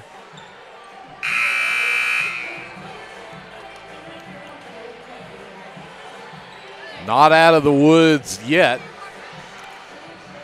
48 seconds left on the clock.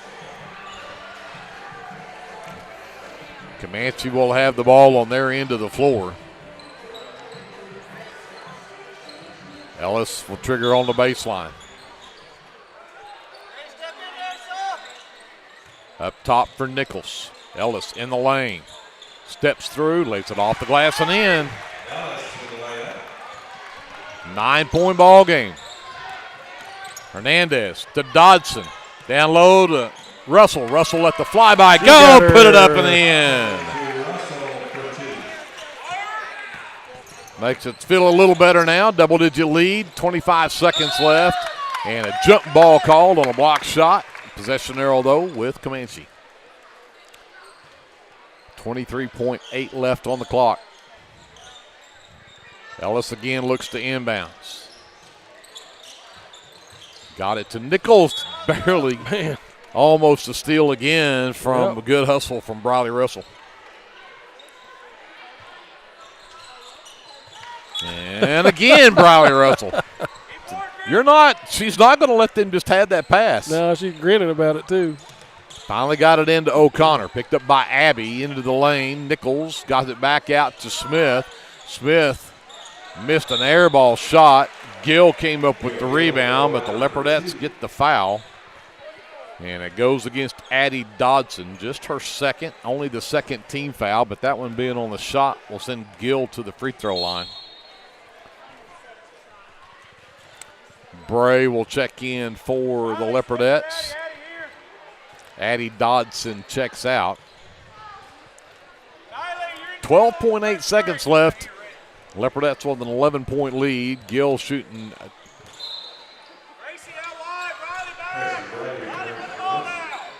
Two misses them both. Full court pressure. Abby Dodson gets it to Hernandez. Hernandez trapped. Got it away to Gray. Bray across the timeline. Russell underneath. Back to Abby. Man. Missed it, but that was 2-1, and that'll do it. As the Leopardettes pull off an 11-point win against the Comanche Lady Indians, 42-31, the final score in this one. The Leopardettes are now 4-4 on the season. And again, so fantastic game, and now let's go talk about Washington, right? Yeah. But hey, relish this one, and then you can worry about them. Let's step aside. We'll give you the officially unofficial final stats, and then we'll get you set up for the boys matchup. Coming up right after this timeout, Leopard basketball is presented by the American Exchange Bank on KBLP Live. This is Paul Bean, pastor of Calvary Baptist Church, inviting you and your family to join us this Sunday for worship. Bible study classes begin at 9:30 a.m. and worship follows at 10:45 a.m. You're also invited to join us on Wednesday nights for our Wednesday night meal at 5:15 p.m. with classes following at 6 p.m. Come and join us and discover what God is doing at Calvary. We are located at 410 West Chickasaw. You can also visit us on the web at cbclindsay.com. Attention Lindsay, Design It has a brand new home at 306 South Main, and we can't wait for you to see it. Step into our fresh new space and check out our latest spirit designs to cheer on your favorite local school teams. Whether you're looking for custom apparel, spirit gear, or unique designs that show your school pride, Design It has you covered. Come celebrate our new location today at 306 South Main Street in Lindsay, because at Design It, school spirit starts here. Legacy Roofing is a family-owned and operated business that serves Lindsay, Oklahoma and surrounding areas. We specialize in getting your home back to its best, whether it be annual wear and tear or storm damage. We don't just fix roofs, we take care of your home. Legacy Roofing, family-owned, community-focused, and always here for you. Call us today for a free estimate at 405-756-8855 and let us protect your home with the care it deserves. This is Dr. Matt Shelton with Lindsay Family Dentistry. I'm a 1997 graduate of Lindsay High School and have been practicing dentistry in Lindsay since 2006. We welcome you to come by our dental practice so we can help you and your family with all your dental needs. We offer dental services for everyone at every age, from braces to aligners to crowns, bridges, dentures, and implants. Give us a call today at 405-756-4093 or stop by at 102 Southwest 7th Street and let us give you the healthy, beautiful smile you've always dreamed of. Are you struggling to find a health insurance plan that fits your needs as well as your budget? Let me, Matt Powers, a licensed insurance agent, help you navigate the insurance maze and find the best plan for you. Together, we'll search a variety of plans from nationally recognized carriers at no cost to you. We can talk over the phone or in person. Why stress or wonder if you're choosing the right plan when I can help you for free? Call today and let me help you.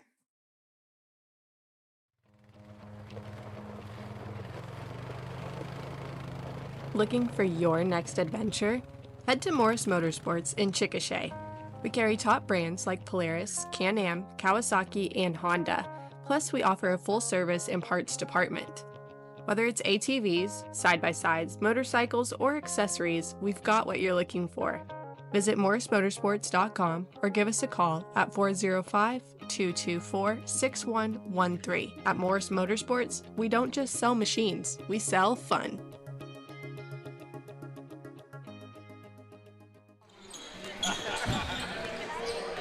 Back to wrap up the girls' game, a nice win for the Leopardettes, 42-31, the final score. Looking at our unofficial stats from that ball game.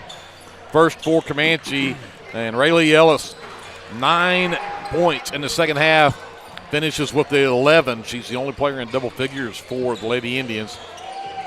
5 apiece from Shyla Nichols and Bree Gill, 4 apiece from Sienna O'Connor and Ellie Schreiner, and then 2 points from Cassidy Smith rounds out the scoring for Comanche, who were 2 for 7 in the first half and end up 3 for 10 shooting. 3 for 11 shooting from the free throw line.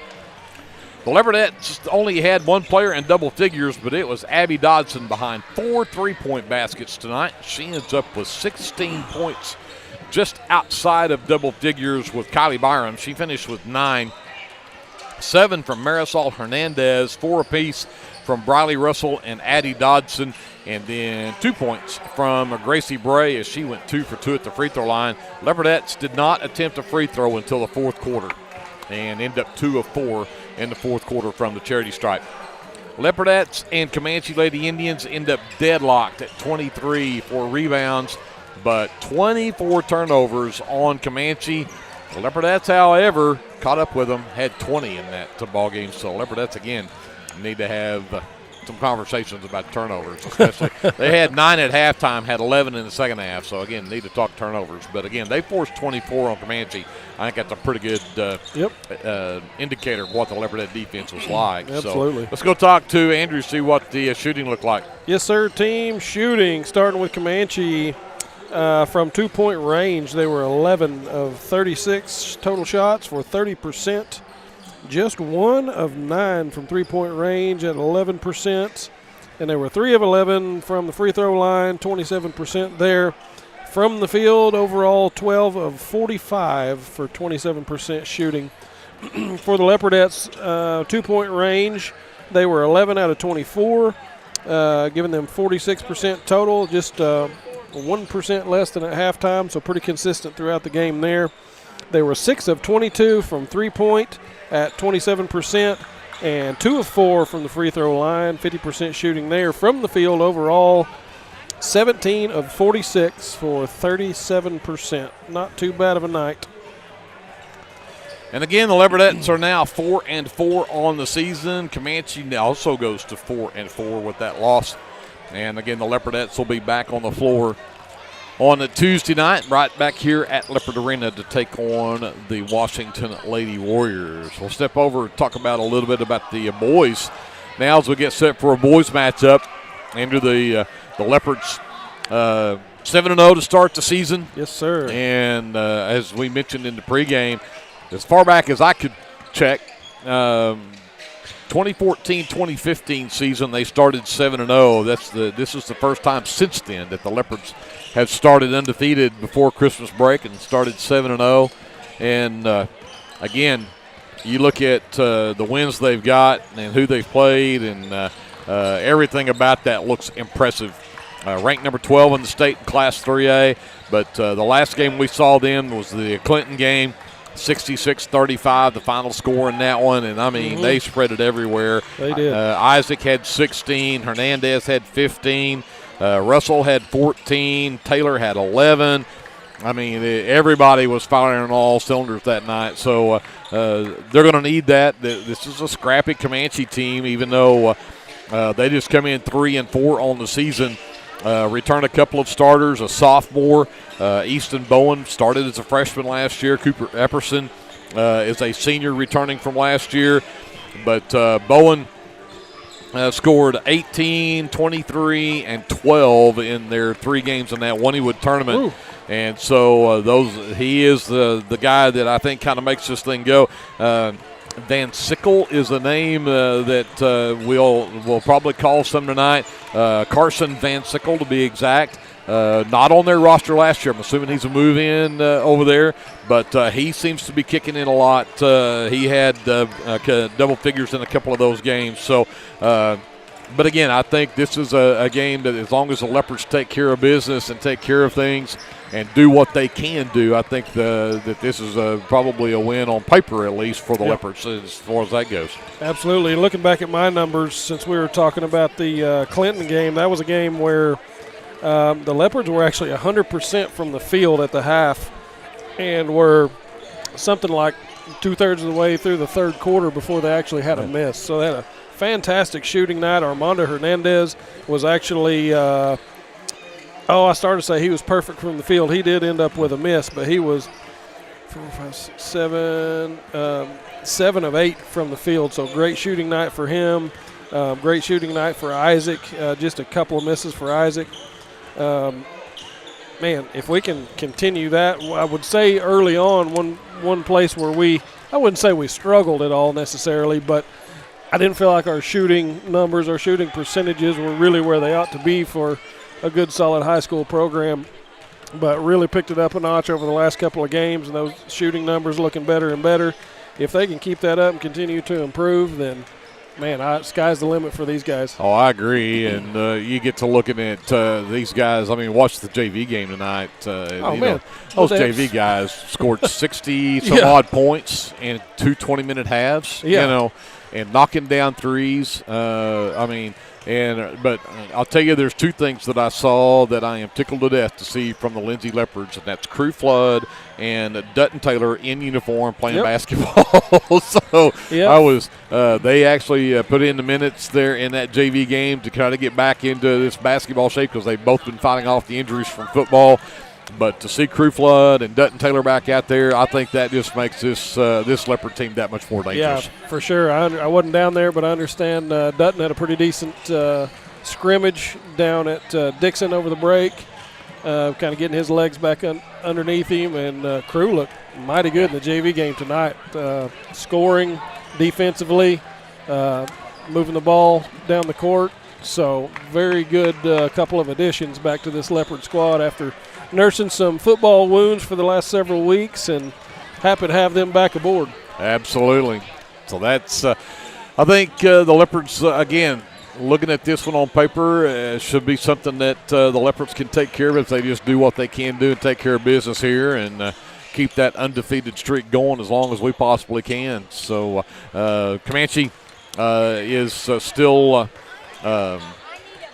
under the direction of Anthony Bowie. This is his 4th season there at Comanche. So when you talk about their system, these guys that are seniors this year for him have now been in his system for 4 years. So they're really starting to kind of gel with that. So again, this is not a okay. You guys don't have to play tonight. No, not at all. Comanche is going to come out here and give you their best shot. Comanche is always a scrappy ball club. At times have been very, very good.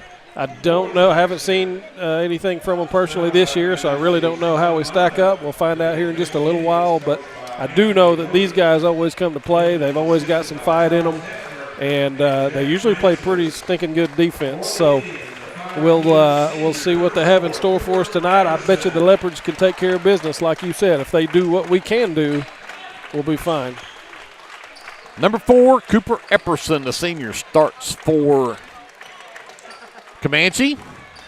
And I think the confusion that arena announcer Doyle Greneman has the same confusion I have. The roster that we got from them has Cooper Epperson and Hollister Pollock.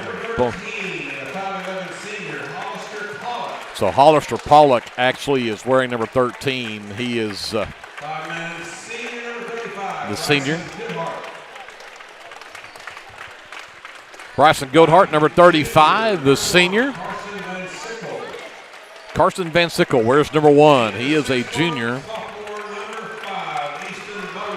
Easton Bowen, number 5, is the sophomore. And again, he is kind of their catalyst. He will make things happen for them. So the Leopards are going to have to slow down Bowen for sure. And again, the head coach for Comanche, Anthony Bowie, in his 4th season there at Comanche. He is assisted by Charles Hefner, and the Indians are 3-4 coming into tonight's matchup. The Lindsay Leopards, a 7-0 record coming in, looking to keep that loss column with a 0 in it here tonight. Ranked number 12 in the state in Class 3A. So we'll start with a guard, 5'9", senior number 1, Armando Hernandez. At forward, a 6'2", junior, number 2, Isaac Cameron. At guard, a 5'10", senior, number 3, Creed Taylor. At guard, a 5'7", senior, number 10, Hunter Russell. And I'm going to have to update my numbers. It's listed at 6'1", not 5'7". Now we'll talk about the big guy in the middle. Number 12, Gustavo Torres. Gus Torres, a 6'4", senior. Torres, Russell, Taylor, Cameron, and Hernandez, the starting 5 for the head coach of the Lindsay Leopards in his first season here in Lindsay. That is Timothy Boyer. He is assisted by Lance Osborne and Chase Byrne. Greg Peary, Andrew Line here courtside. Glad you're with us here for live coverage of Lindsay Leopard basketball on KBLP Live. It is presented by the American Exchange Bank in Lindsay. J.D. Scruggs up on the live stream. Kevin Scruggs on the camera. Part of our crew we cannot ever forget to mention either Paige Sutherland, Cece Lyon, Glenn Shoemake as well. Cameron and Van Sickle set to tip it away and controlled by Hunter Russell. The Leopards will have first shot here. They'll look against a 1-2-2 zone here. Russell gets it left wing. Dribbles up, goes right back to Taylor left side. Taylor goes across the backside on the back of that zone, and he found an easy one for Hernandez. Hernandez will pick up. Haven't seen much 1-2-2, have we? Not at all. I'd like to see more of it. I'll take it. If we can do that, absolutely. Van Sickle stands with it out near the half line. He'll finally give it up to Pollock. Out between the circles is Goathart. The backdoor cut, and nice the finish is not there for Epperson. Rebound, Hernandez, and then he is mugged. And possession arrow will go with Comanche off the jump ball.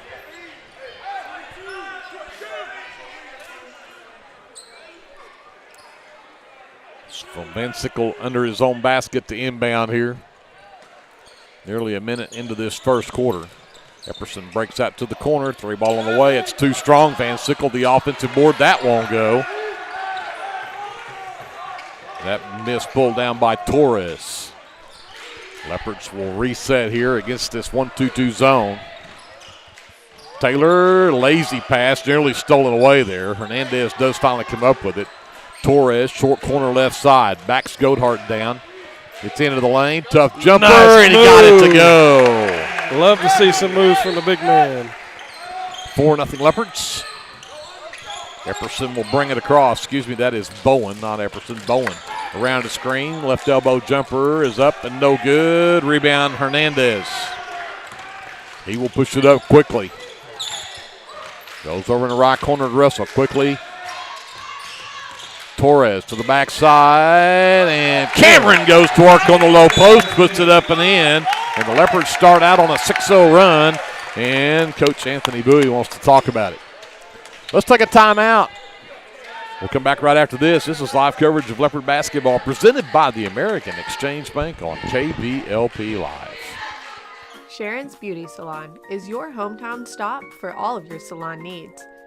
Give us a call or come by the salon to make an appointment. Go Leopards!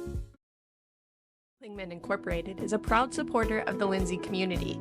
We hope you'll keep us in mind for all your oilfield electrical needs.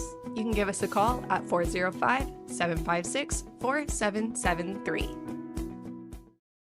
13th Pollock. Epperson's 4. 6:10 left to go here in the first quarter. The Leopards 3 shots, 3 baskets, and they lead 6-0. I'd like to go back to that Clinton game, and you pointed it out. They were 11 of 11 from 2-point in that start of that game. Let's see if we can do that again. It wouldn't bother me at all. I'd like to say what we are right now, but I'm going to keep my mouth shut. Okay. Let the viewer figure it out.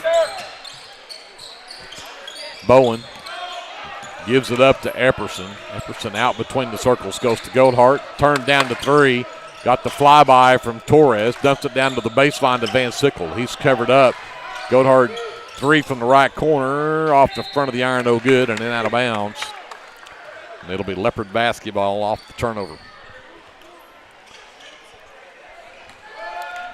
And now looks like Comanche has switched to a man, as Epperson will pick up Hernandez as he crosses the timeline. Taylor steps out, picked up there by Bowen, goes back to Torres. Torres down the baseline and going to get called for the offensive foul on the hook against Epperson, and that'll be foul number 1 in the ball game. And it goes on Gus Torres. Yeah, that's a good call. Can't hook the defender like that. Or at least not that obviously. No, well, he's got some size on him, so he kind of hooked him right across the neck. Hard to miss. Van Sickle gets it out to Epperson between the rings. Bowen comes to set the screen. He goes the other way. Van Sickle left wing. Tries to get away from Hernandez. Can't get there. Pollock couldn't get away from Cameron, so he had to come back out to Bowen. Back to Van Sickle around the Bowen screen. Stops, fires a 3. It's an air ball. Out of bounds. The Leopards off the second turnover. Get the ball back. Comanche 0 for 6 from the field so far. 4:55 left here in the first quarter. 6-0 Leopards. Hernandez walks it up. Man defense now. Russell on the inside. Nice adjustment move in the air from Torres. He puts it in. 8-0 start to this game for the Leopards. Van Sickle to Goldhart left wing. Back to Van Sickle. Out between the circles. Pollock gives it up. Bowen on the cutter in the lane. Taylor, great defense. Bats it out of bounds.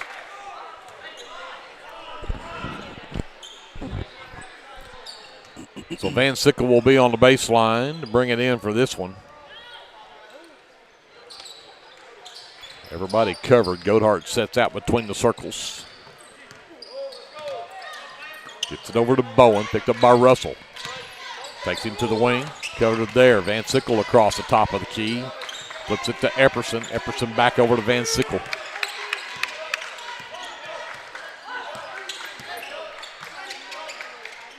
Bowen for 3. No. Taylor with the miss. Quickly ahead. Avoids the double team. Gets it to Gus. Gus down the lane. He walked with it. The walk's better than the charging foul, which is what I thought he was fixing to get. Same here. I'll take the walk all day long. But Gus went for it, maybe a little bit cavalier on that, but I like the effort. Hey, he's got the moves for a big man. Yep. Taylor will pick up Pollock as he crosses Epperson as he crosses the timeline. Number 10 is Evan Gay, who's checked into the ball game. Great help defense. Back inside. Pollock can't get it to go. Cameron with the miss. He'll race the other way. The Euro step, left it short, tipped it again. Taylor comes away with a miss. Nobody picks him up. He'll fire the straightaway 3, and it's good. 11-0 run for the Leopards. Great start. And timeout called by Comanche. 3:20 left to go here in the first quarter. Timeout Comanche. We'll take it with them. We'll come back after this. This is live coverage of Leopard basketball. It's presented by the American Exchange Bank on KBLP Live. A friend is someone who knows where you came from. Someone who always shows up when you need them. Hey, Ben. Someone who's there for the good times and the challenging ones. With comprehensive insurance policies backed by award-winning customer service, Shelter Insurance is committed to being there when you need us most.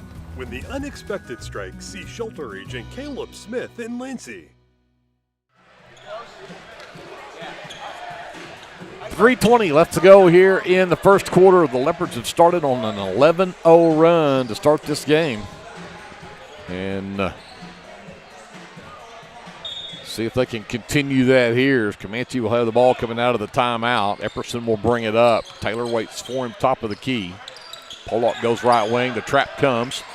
Gets away from it. Nearly stolen away. Stopped in the lane. Dumps it down low. Gay has it stripped. Stripped by Hunter. Russell. Baseline jumper up. Won't go. Cameron the miss. Goes right back to the rack. That doesn't go. And then it's tipped out of bounds. Last touch by Russell.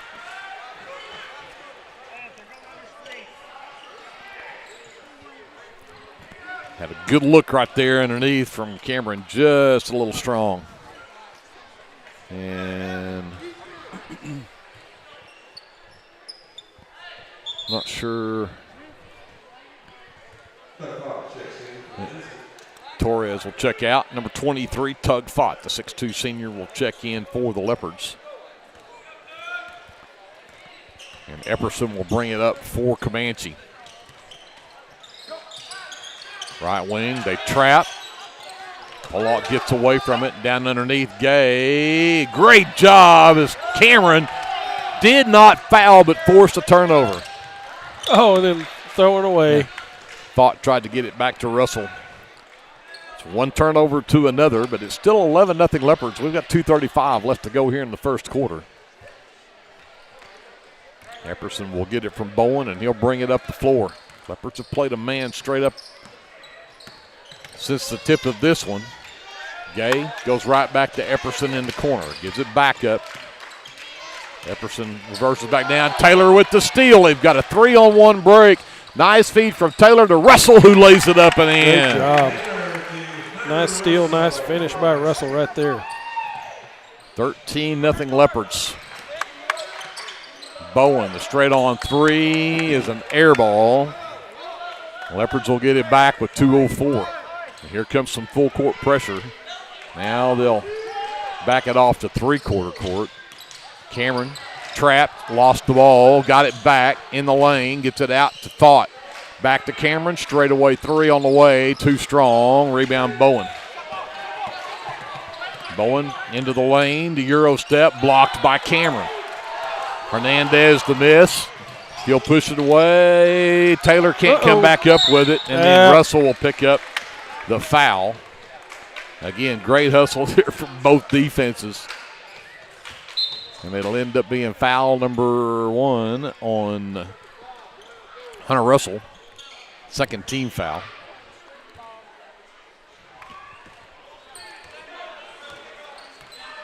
And Epperson again will bring it up. Flips it to Bowen, top of the key. Russell runs him off the three-point line. They dump it down low. Number 30 had checked in. I didn't get him, and I don't have a number 30 on my roster, so I'm going to have to find out who that is.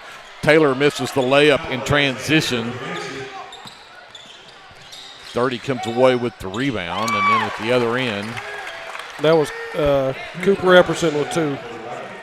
First basket of the game for Comanche comes with 1:10 left to go in the first quarter. And then Hernandez gets fouled in the lane. And that goes on Epperson, the first foul called on Comanche so far in the ball game. 13-2 Leopards, 1:05 left. Russell gets a breather. Number 4, Maverick Dodson, the 5'9 senior, checks in. Hernandez, got to go, got to count going. They'll lob it up top to Taylor. Long three from Taylor's off the front of the iron, no good. Pollock comes away with the miss. He'll push it the other way. Stops at the free throw line, sends it behind him to Epperson. Epperson back into the lane. Number 30 sends it out to Pollock. Back to 30 in the corner. Back up top. Bowen looks to drive in. The spin move. Goes back to his left. Missed it. Fott comes away with the miss, and his pass is tipped but out of bounds. It'll be Leopard basketball.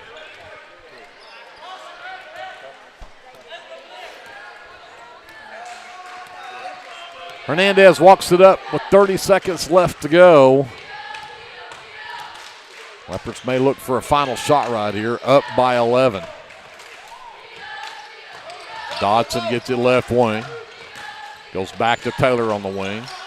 Baseline Fott.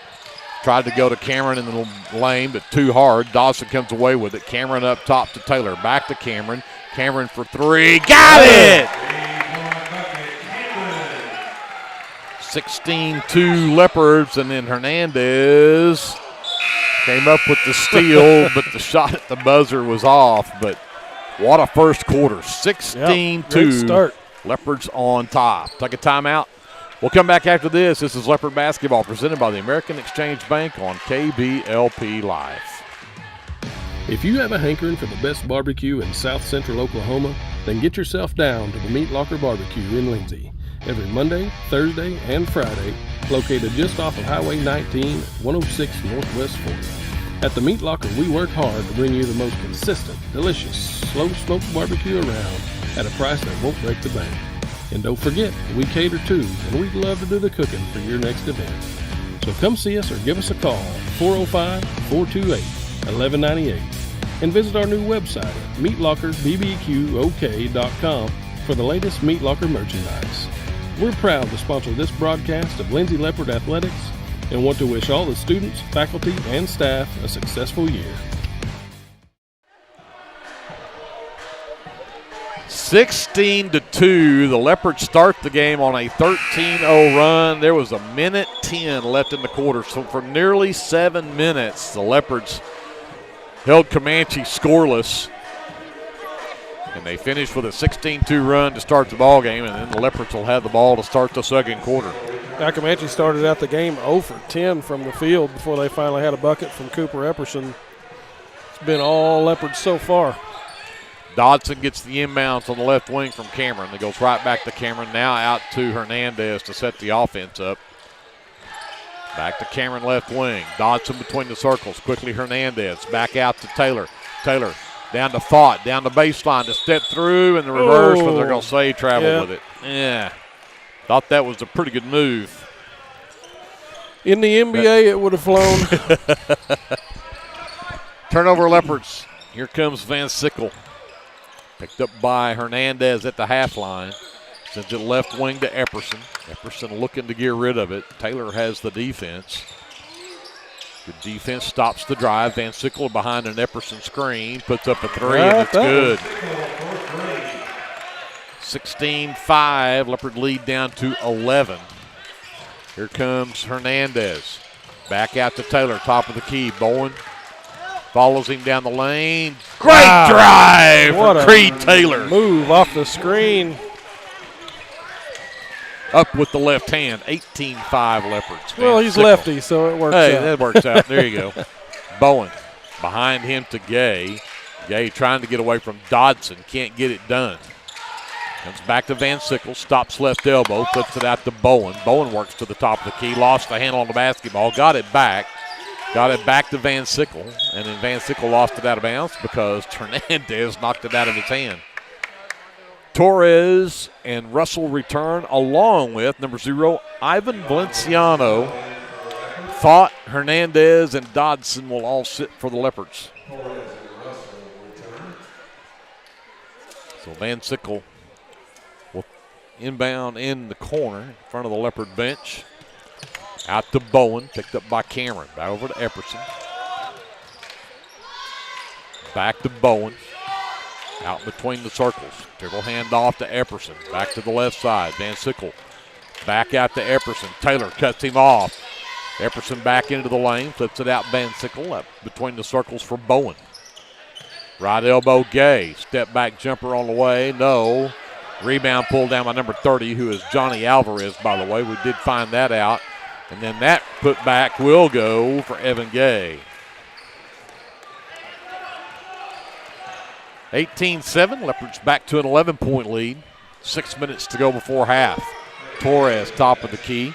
Behind him to Taylor. Taylor, the give and go, and had it stripped out of his hand, but they're going to say Taylor is the last to touch it.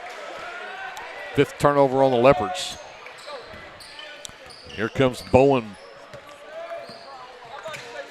Around the Van Sickle screen. Back to Van Sickle, behind the Bowen screen. Over to Epperson. Back over to Van Sickle. Surveys. Comes back to Alvarez between the rings. Over to the right wing for Epperson. Van Sickle comes to get it. Goes to work on Cameron. Stopped at the free throw line. Epperson in the corner. Alvarez tried to go in on Torres. Back up top to Bowen. Leopard defense forcing a long possession right here. Gay, the jump stop, comes back out between the circles for Bowen. Bowen down the lane. Off the front of the iron, won't go, but got his own miss. That put back, tough shot, got it to go. Bowen's first basket. 18-9, Yes, Leopards by 9. Cameron out to Russell for 3. No. Alvarez pulls down the miss. And Van Sickle will bring it up. 4:40 left before halftime. Leopard lead is down to 9. Had a 14-point lead at halftime. Spin move in the lane. Van Sickle, tough shot. A couple of bounces on the rim, but it won't go. Rebound pulled down by Torres. Russell pushes it up. Dribble handoff. Cameron to the right elbow. Jumper on the way, and good for Isaac Cameron. He's got 7 in the game. And timeout call by the Leopards. 4:14 left to go in the first half. 20-9. Leopards by 11.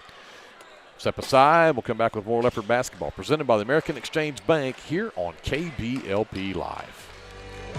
For all your construction needs, give Brad Taylor a call with B&S Construction at 1-405-428-0039. B&S Construction specializes in concrete pads, sidewalks, and metal buildings of all sizes. Call Brad today for a free estimate. The crew at B&S Construction would like to wish the Leopards a safe and successful season. Go Lindsay! BC Factoring and Finance is a local, family-owned finance company. We assist small businesses with flexible and creative financing solutions to meet their cash flow needs. Call us to discuss ways we can help free up your time to focus on building your business. Visit us online at bcfactoring.com or give us a call at 405-259-2104. Go Lindsay! Welcome back to Leopard Arena. 4:14 left to go here in the first half. 20-9. Leopards with an 11-point lead.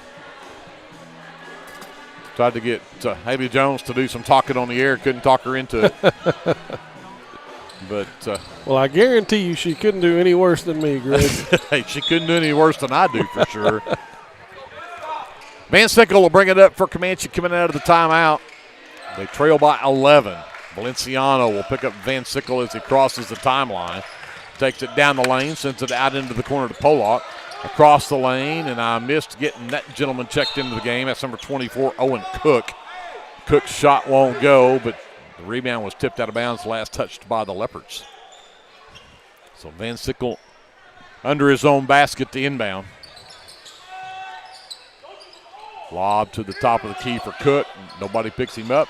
Puts up a three that's off the back rim and no good. Cameron with the miss. Valenciano will bring it up, sends it to Russell on the right wing. And we're going to get a double foul called on Valenciano and Van Sickle. So Van Sickle's first, Valenciano's first. First by either team here in the second quarter, and Leopards will retain the possession. Cameron sends it over to Russell. And then the time that he decided to throw it to Valenciano, Valenciano went to go screen, and the Leopards threw it out of bounds. Yep, for sure. And Valenciano is not slow, so whenever he took off, he was nowhere near the ball. He was gone. So here comes Van Sickle working on Valenciano. Dribble handoff for Pollock between the circles. Spin move in the lane. Great defense. Good Cameron block. with another block. Ahead to Russell. Up top, Valenciano between the circles. Back to Russell, right wing. Tried to get it down to Torres. It was tipped initially. Now Torres takes it baseline up and in. Baby. I was just about to comment that it's been a while since we got the ball down to Gus. Glad to see us getting it to him now. He's got 6 in the game. It's 22-9 Leopards. Pollock for three left corner. Way too strong. Torres with his third rebound. Cameron Gets it across to Taylor as he'll get across the timeline with it with 2:45 left in the half. Taylor takes Bowen to the rack, and he'll go to the free throw line as Bowen commits the foul. His first will be the team's second here in the quarter, but Taylor will shoot the first free throws of the game by either team.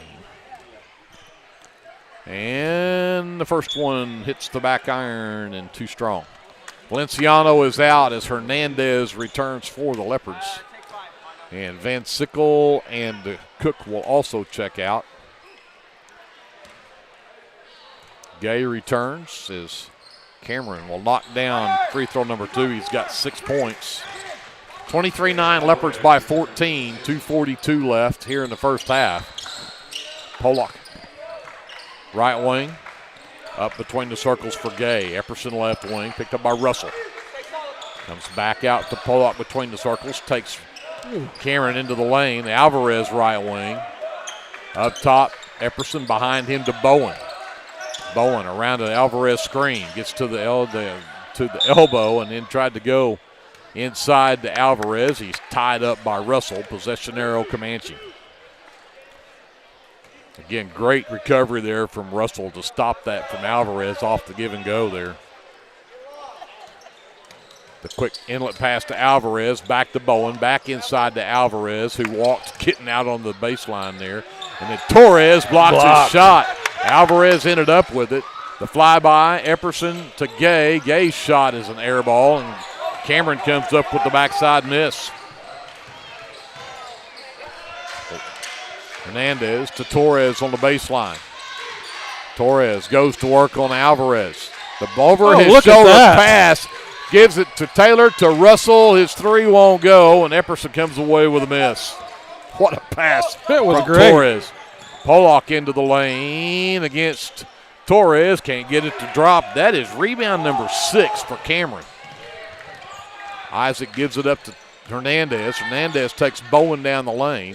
Comes back up top to Torres, who will hand it off. Taylor down the baseline against Pollock. Gives it to Cameron in the lane. Cameron with the reverse, too strong. Too much English. Nice play, but just not the finish. 14-point lead for the Leopards with 1:05 left before halftime. And Taylor forced that one. They wanted to go to Gay on the wing, and Taylor stepped in the passing lane, and Pollock picked up that pivot foot. So Russell on the far side to bring it in. And we've got number 15 checking in, which, again, I don't have on my roster. So we'll find out who that is maybe at halftime. The lob in the lane for Cameron. Out to Taylor for three. Everything but go down. And then Torres fights for the miss and then has it stripped by Pollock going up.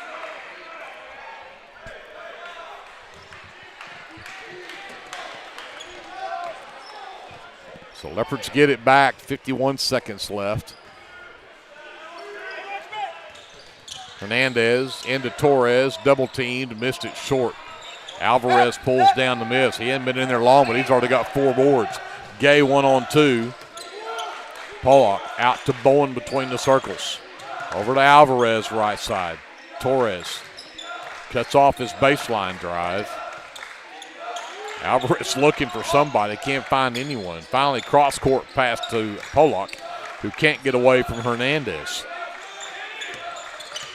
And 15 nearly lost it to Russell.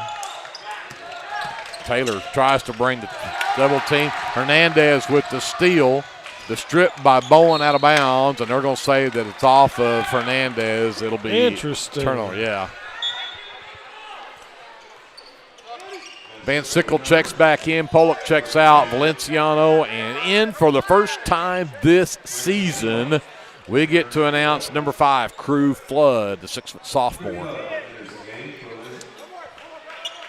Russell gets a breather, along with Creed Taylor. And Hernandez gets the reach in on Bowen. That'll be his first. Second team foul. Now Thought checks in. Torres will check out. Down to 7 seconds. Bowen races ahead on Flood. Takes it all the way down. Nearly lost it. Turnaround on Flood is an air ball. And the Leopards had a 14-point lead at the end of one. They've got a 14-point lead at halftime. Man, that was a quick half. It was. 23-9. Leopards with the 14-point lead at halftime. We'll send it over to JD, take a timeout. We will come back with your officially unofficial stats and more here during your American Exchange Bank halftime show right after this timeout on KBLP Live. The City of Lindsay is a proud sponsor of LHS athletics and academics and wishes all Leopards and Leopardettes a healthy, happy, successful season. Clements Insurance provides insurance coverage to best suit your needs. We offer auto, home, farm, life, and business policies.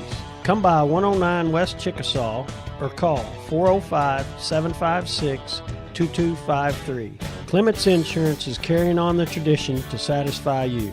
So come see me, Keith, or Beth. Go Lindsay. Hey friends, Danny Daniels here. I wanted to take a moment and let you know about a very helpful service that I provide for you and your family in our community.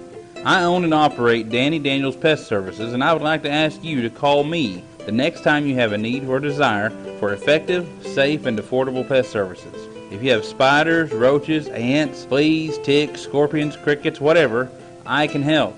Give me a call at 405-428-3833. That's 405-428-3833. I'd be glad to help. First Baptist Church of Elmore City is a place where faith, family, and community come together. Whether you're a lifelong believer or just beginning your walk with Christ, you'll find a loving church family here. From Sunday services to Wednesday night fellowship, youth and children's ministries, and local missions, there's a place for everyone at First Baptist Church, Elmore City. Come as you are, we're saving you a seat. El Unico Taco Truck is ready to curb your hunger. The traveling taco truck has locations in Lindsay and Blanchard and is available for catering services. You can contact El Unico to book your next event at 405-760-0821. El Unico enjoys supporting all of our Leopards with their Taco Tuesdays. Reach out to El Unico for your next event. For all your tax services, contact Grant and Katie Johnson, CPA. Grant and Katie are certified public accountants that provide full-service accounting, bookkeeping, payroll, and tax services. With 2 offices, one located at 600 Southeast 4th Street in Lindsay, Oklahoma, and another at 313 North Walnut in Pauls Valley, Grant and Katie are ready to meet your CPA needs. Give Grant or Katie a call at 405-238-2727 and set up your appointment today. Get your game day, or any day, off to a great start with Hot Mess Coffee at 213 South Main in Lindsay. Hot Mess Coffee Co. offers coffees, lattes, teas, and other tasty beverages, plus great food, too. Good luck to the Lindsay Leopards from Hot Mess Coffee Co. and Java House Realty at 213 South Main in Lindsay. Hey, Lindsay community. My name is Christian Torres, and I am the minister for the Lindsay Church of Christ. We would like to invite you to come and worship with us on Sundays at 10:45 a.m. and Wednesdays at 7 p.m. We're located at 1205 West Cherokee Street. Here at the Lindsay Church of Christ, you will find the truth of God's Word, spoken in love, and a group of people who love God and one another. Do you have a Bible question? Well, we have a Bible answer. Come and worship with us and be edified at the Lindsay Church of Christ. Lindsay Municipal Hospital is dedicated to providing quality service to our local community, and we're wishing our Leopards and Leopardettes a healthy and successful basketball season. Go Leopards! Hey Leopard fans, this is Nick Johnson from First Baptist Church Lindsay. At First Baptist Church, we are a family ministry and desire to faithfully proclaim the gospel in Lindsay and beyond. We would like to invite you to join us every Sunday for worship at 9 a.m. and Sunday school following at 10:15. Our Wednesday evening activities start with dinner at 5:50, and then we have Bible studies for children, youth, and adults starting at 6:30. First Baptist Church is proud to support the Lindsay Leopards, and we wish all of our student athletes a successful season. From all of us at First Baptist Church Lindsay, go Leopards!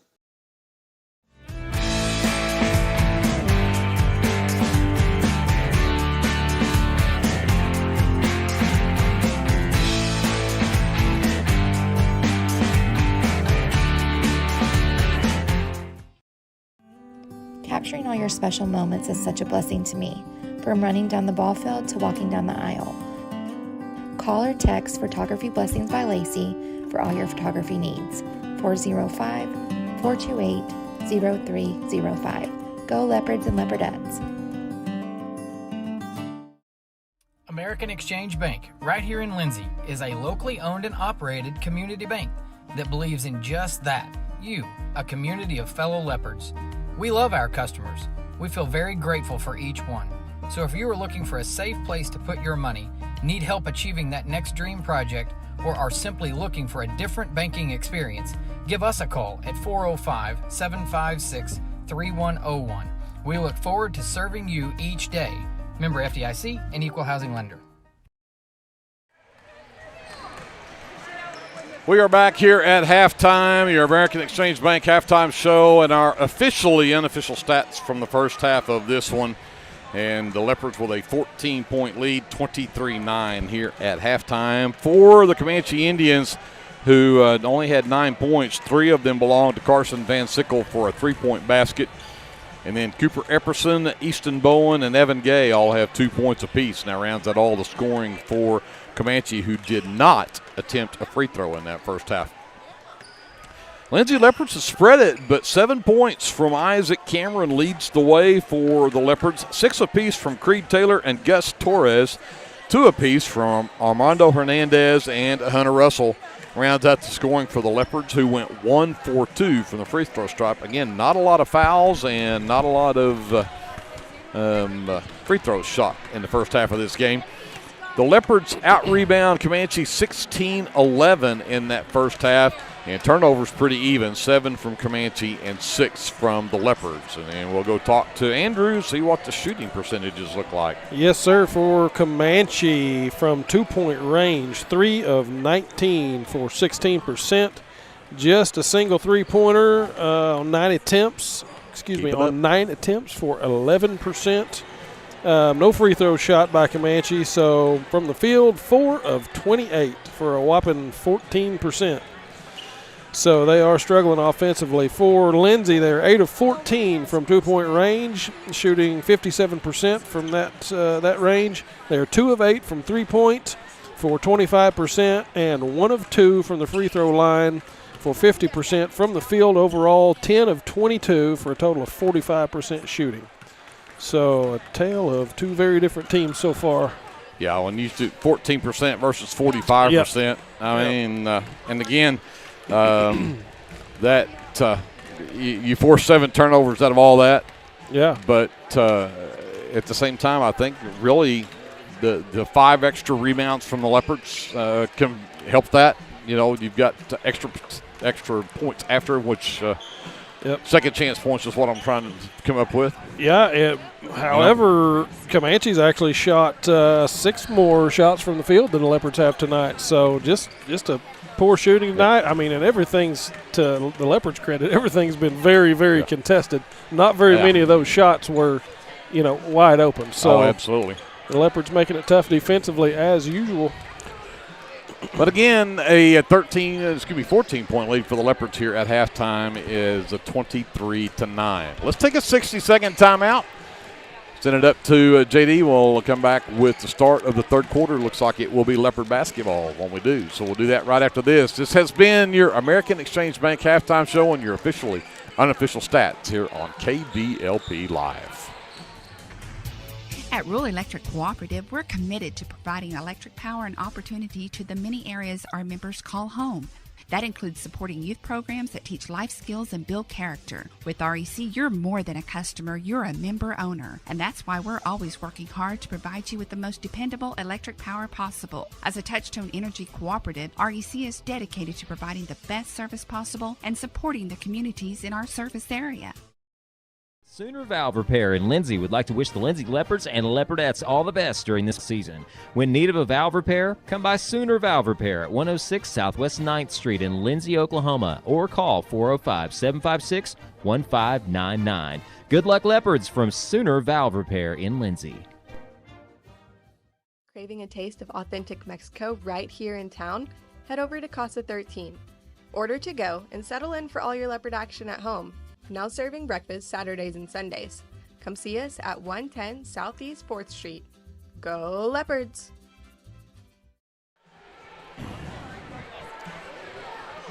Back here to get the third quarter underway. Greg Peary, Andrew Lyon here courtside with you at Leopard Arena here in Lindsay. Russell, Cameron, Hernandez, Taylor, and Torres will start this third quarter with the Leopards. Epperson, Goathart, Bowen, Pollock, and Van Sickle on the floor. For Comanche. And again, Leopards will get the ball as Russell will inbound to Hernandez in the backcourt. We have the third quarter underway. 1-3-1 zone now from Comanche. Let's see how the Leopards handle this. Attacked. Left corner three from Russell. Oh, that's his spot. Missed it strong. But Torres missed the first rebound and put back, but he got his second one. That was rebounds 5 and 6 for him. Pushes the Leopard lead to 16, their biggest of the game. Epperson races to the right elbow.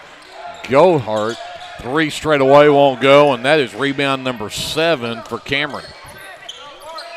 Cameron, top of the key, picked up by Pollock. Over to Russell, right wing. Russell to the elbow. Jumper on the way, too strong. Bowen claims that miss. Races the other way. He might have got away with a travel there. Goathart says, I'm not going to try it. He did. He wanted to try that again so bad. Bowen had it stripped initially by Hernandez. Rebound was tipped, and Cameron comes away with it. Back to a man defense now from Comanche. Torres, top of the key. Russell left wing. And they got Cameron alone underneath. And Pollock bit on the ball fake. And good sportsmanship there as he helps Cameron up off the floor because that was a pretty hard foul. Yeah, it was. But Pollock picks up the first foul of this second half. And he'll send Isaac Cameron to the line for the first time tonight to shoot 2 and can't knock down number 1.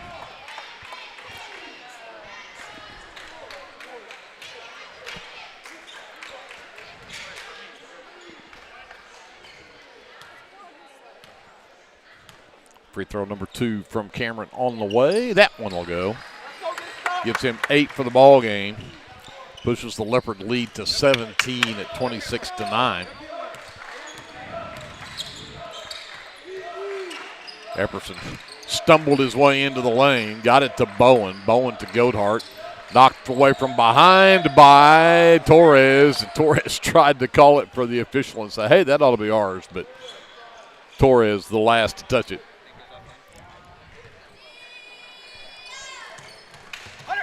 Oh, nice steal off the inbounds. Taylor gets the feed from Russell. Can't go anywhere with it, though. Out to Hernandez. Hernandez steps into the lane. Torres top of the key. The handoff. Taylor around the Torres screen. Goes over to Hernandez left side. Inside. Tried to get it to Torres. And Torres is fouled by number 35, Bryson Goathart. That'll be his first, team's second, and he will check out, and Johnny Alvarez will check in. Hernandez on the baseline to inbounds, and Cameron finally gets loose, caught in the air, can't get it to drop, beautiful. Knocked out of bounds. Van Sickle the last to touch it. It'll be Leopard basketball. Beautiful play, hung in the air forever and just couldn't get it to go. Hernandez will try this again. This time they'll lob it up top to Cameron. Nobody picks up Taylor. Left wing three is up and good. Second 3 of the game for Creed Taylor. And the Leopards are up 20. 5:53 left to go. Bowen. Van Sickle into the lane. Back to Bowen. Bowen into the free throw line. Drives down. Tough runner won't go. Muscle rebound from Gus Torres. The other way. Pass from Hernandez intended for Russell in the corner, but it'll go out of bounds. It'll be a turnover on the Leopards. So Epperson checks out. And Caden Devout, by the way, is number 15, who I did not know who he was. He was on the roster as a different number, but Pollock has the basketball right now. Goes to work on Cameron. Taylor nearly came from behind for the steal. Russell nearly came up with the steal on Devout. They'll get it back up top to Van Sickle. Works the left side of the lane, stopped by Cameron. Bowen works the left side of the lane. Devout goes right back to Bowen. Left corner three is an air ball and rebounded underneath by Torres. Taylor left all alone. Three from the wing is good. 32-9. The Leopard lead at 23, and timeout called by Comanche. It's a full timeout with 4:53 left to go here in the third. We'll take a timeout with them and come back to Leopard Arena after this. Leopard basketball is presented by the American Exchange Bank on KBLP Live. For all your oil-filled electrical needs, call Michael Sharrock with SOS Electrical. SOS is a family-owned business that specializes in oil-filled, industrial, and commercial electrical construction and maintenance. No job is too big, no job is too small. Give SOS a call at 1-405-428-1944 today. Good luck, Leopards! The team at Streamline Services contributes a great deal of their success to hard work, experience, and above all, a positive health and safety protocol. There is every reason they should be your next phone call for any of your oil and gas swabbing needs. Give Austin Smith a call today at 1-405-756-7763 to see how Streamline Services can help with your project while ensuring safety and professionalism without sacrificing quality work being done. Everyone at Streamline Services wishes the best of luck to everyone at Lindsay Public Schools this year. Go Leopards! 4:53 left to go here in the third quarter. Out of the timeout, 32-9. Leopards have increased their lead on a 9-0 run to start this third quarter. Van Sickle in the backcourt, picked up by Hernandez. Taylor brings the trap. Russell with the steal, if he can hang on to it. Taylor finally does. Now he gets to Russell.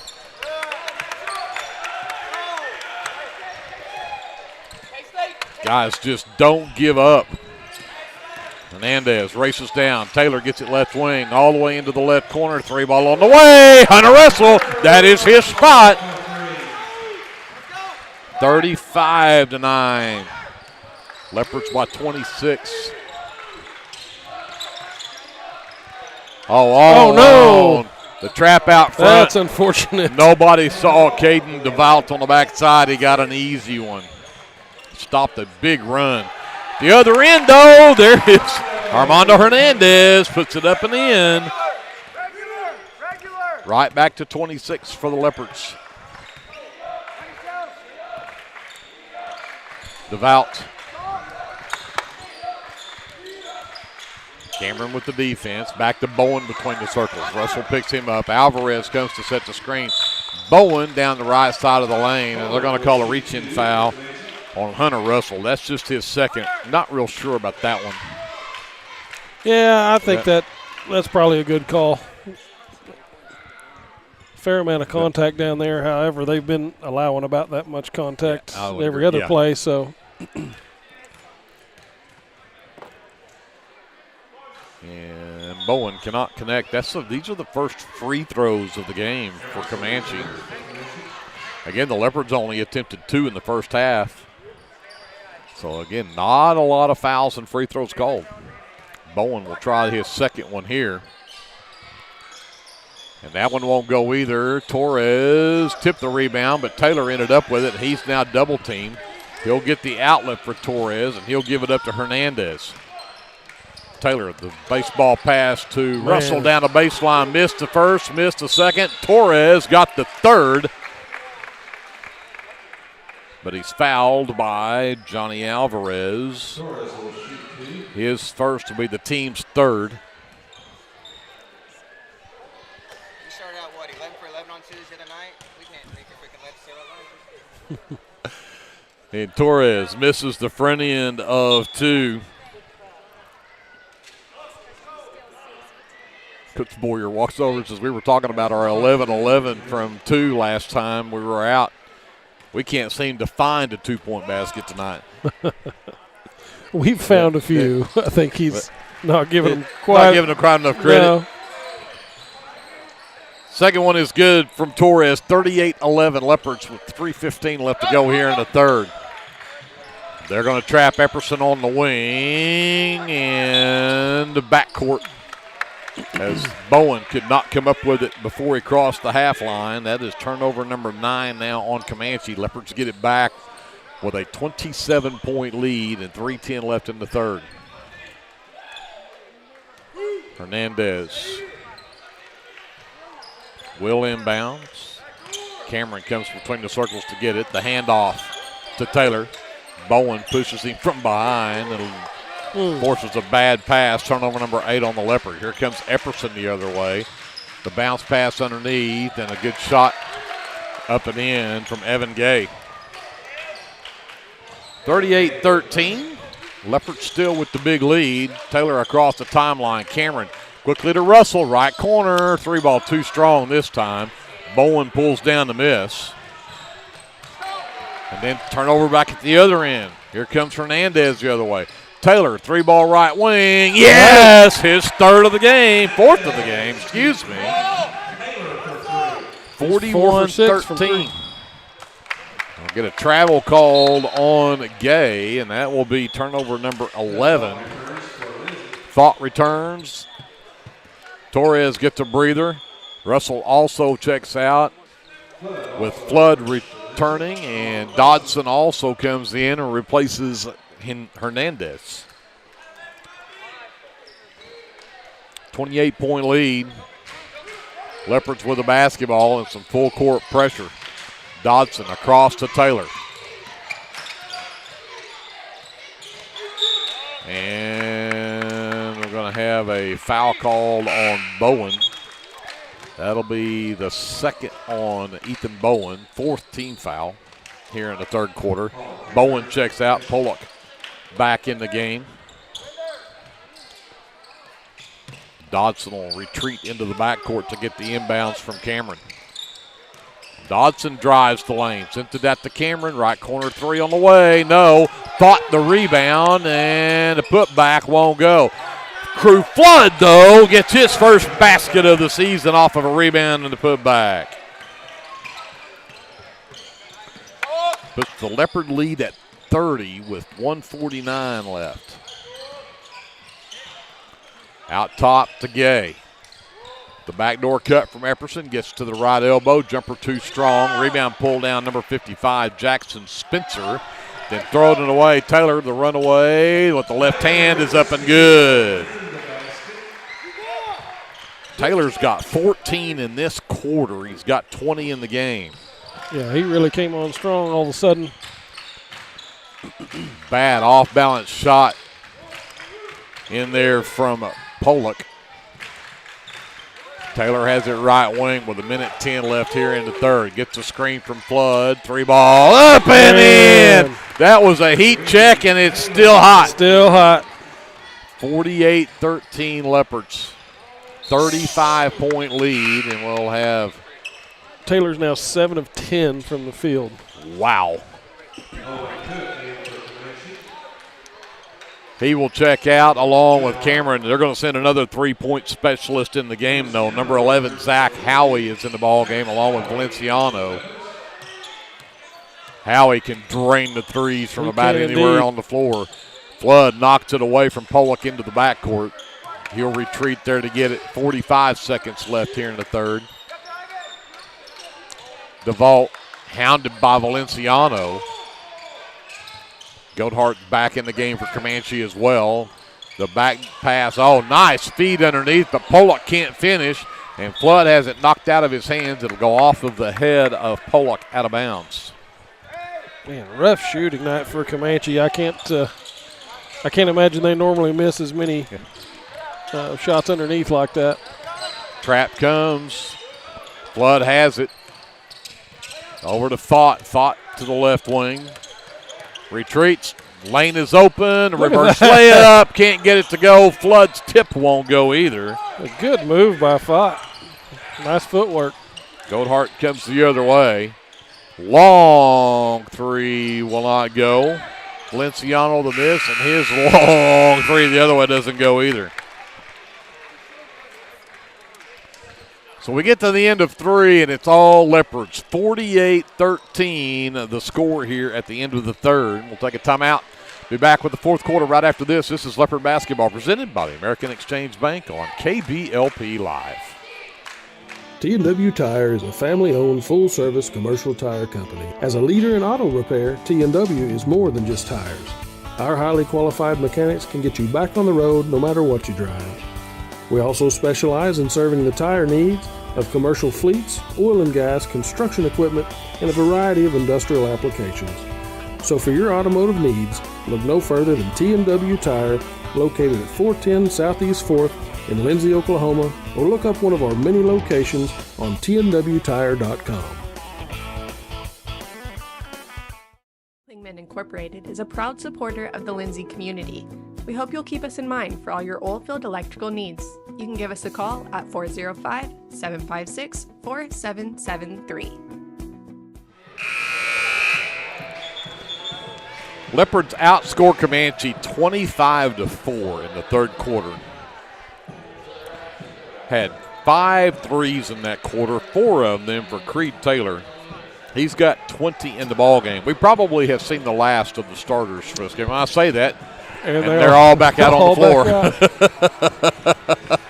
I bet they play a couple of minutes here, and then we'll start working some guys in. Yep. Comanche ball to start the fourth. Van Sickle comes to get it. Alvarez sets the screen. Pass goes into the corner to Epperson. He'll work back to the top of the key. Taylor on the defense there. Comes back over right wing to Bowen. Bowen to Alvarez. Back out into the corner to Pollock. Back into Bowen in the lane, and he misses the bunny. Cameron claims the miss. His 9th rebound of the night. Russell. Dribble handoff to Taylor. Cameron, the backdoor cut, the reverse layup. Pretty play. A nice finish from Hunter Russell. 50-13 Leopards. Bowen behind him to Pollock. Pollock looks to drive in on Cameron. Got all the way down to the low post, and then Cameron committed the foul. Just his first foul tonight. Only the first foul here in the fourth, but that one on the shot will put Hollister Pollock to the line. He is scoreless tonight. Yeah, Mr. Pollock's had a tough shooting night. 0 for 1, 2, 3, 4, 5, 6, 7. 0 for 7 from the field. Now misses that one. 0 for 1 from the free throw line. Comanche is now 0 for 3 from the charity stripe in the ball game. Knocks that one down, though. That stops that streak for his first point of the game. 50-14 Leopards. Hernandez races up the floor. He's got Torres, low post, hesitates, and then Epperson could do nothing but grab a hold of his arm as he tried to go up. And Cooper Epperson picks up foul number 2. Only the first foul here in the fourth quarter, and it'll send Torres to the line. Torres was 1 of 2 his first trip to the line.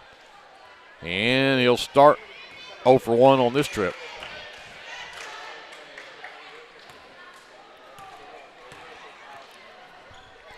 Second one from Torres also won't go. Cameron's fighting for the rebound, but Alvarez will come away with it. Almost stolen by Taylor.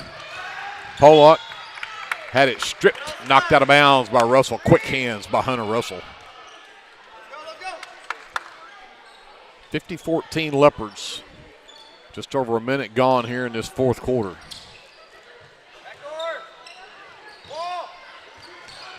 In the lane, Alvarez rejected by Torres.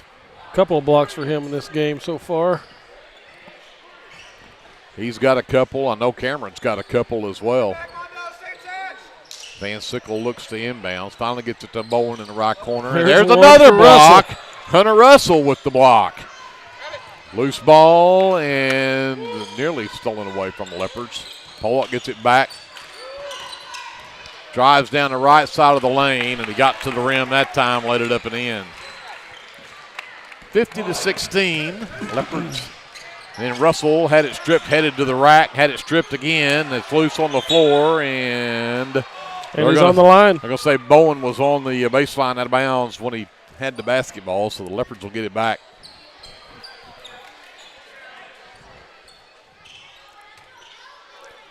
Hernandez to inbounds. Lob up top. Taylor can't get around Epperson. Reverses back, goes back out to Hernandez. Hernandez into the lane. Nice pass. Nice pass, and Cameron with the nice finish. 52-16 puts the lead back up to 36. Oh, nice pass. And Taylor can't get it to go, but he'll get a couple of free throws.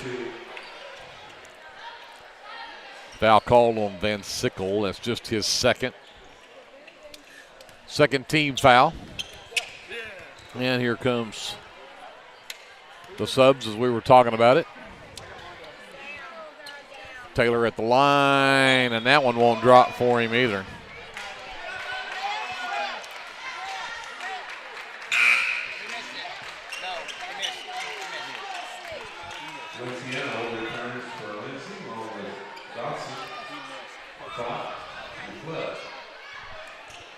So Taylor readies for his second. Thought, Flood, Dodson, and now Taylor knocks that one down. Gets Howie back into the game. And Valenciano.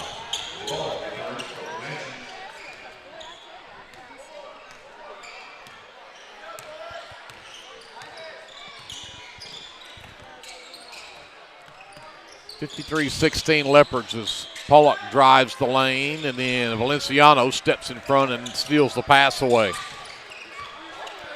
Dodson nearly lost it. Bowen not giving up. Howie, and we're going to get a foul call. Or no, we're going to say he was out of bounds on the far side. Turnover number 9 on the Leopards.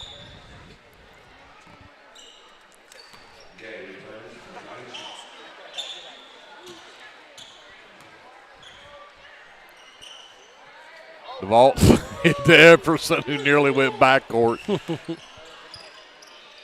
Bowen gets it right wing. Goes away from the screen from Gay, and a pass off the mark. Nearly went out of bounds, nearly went backcourt. Epperson saved it from both.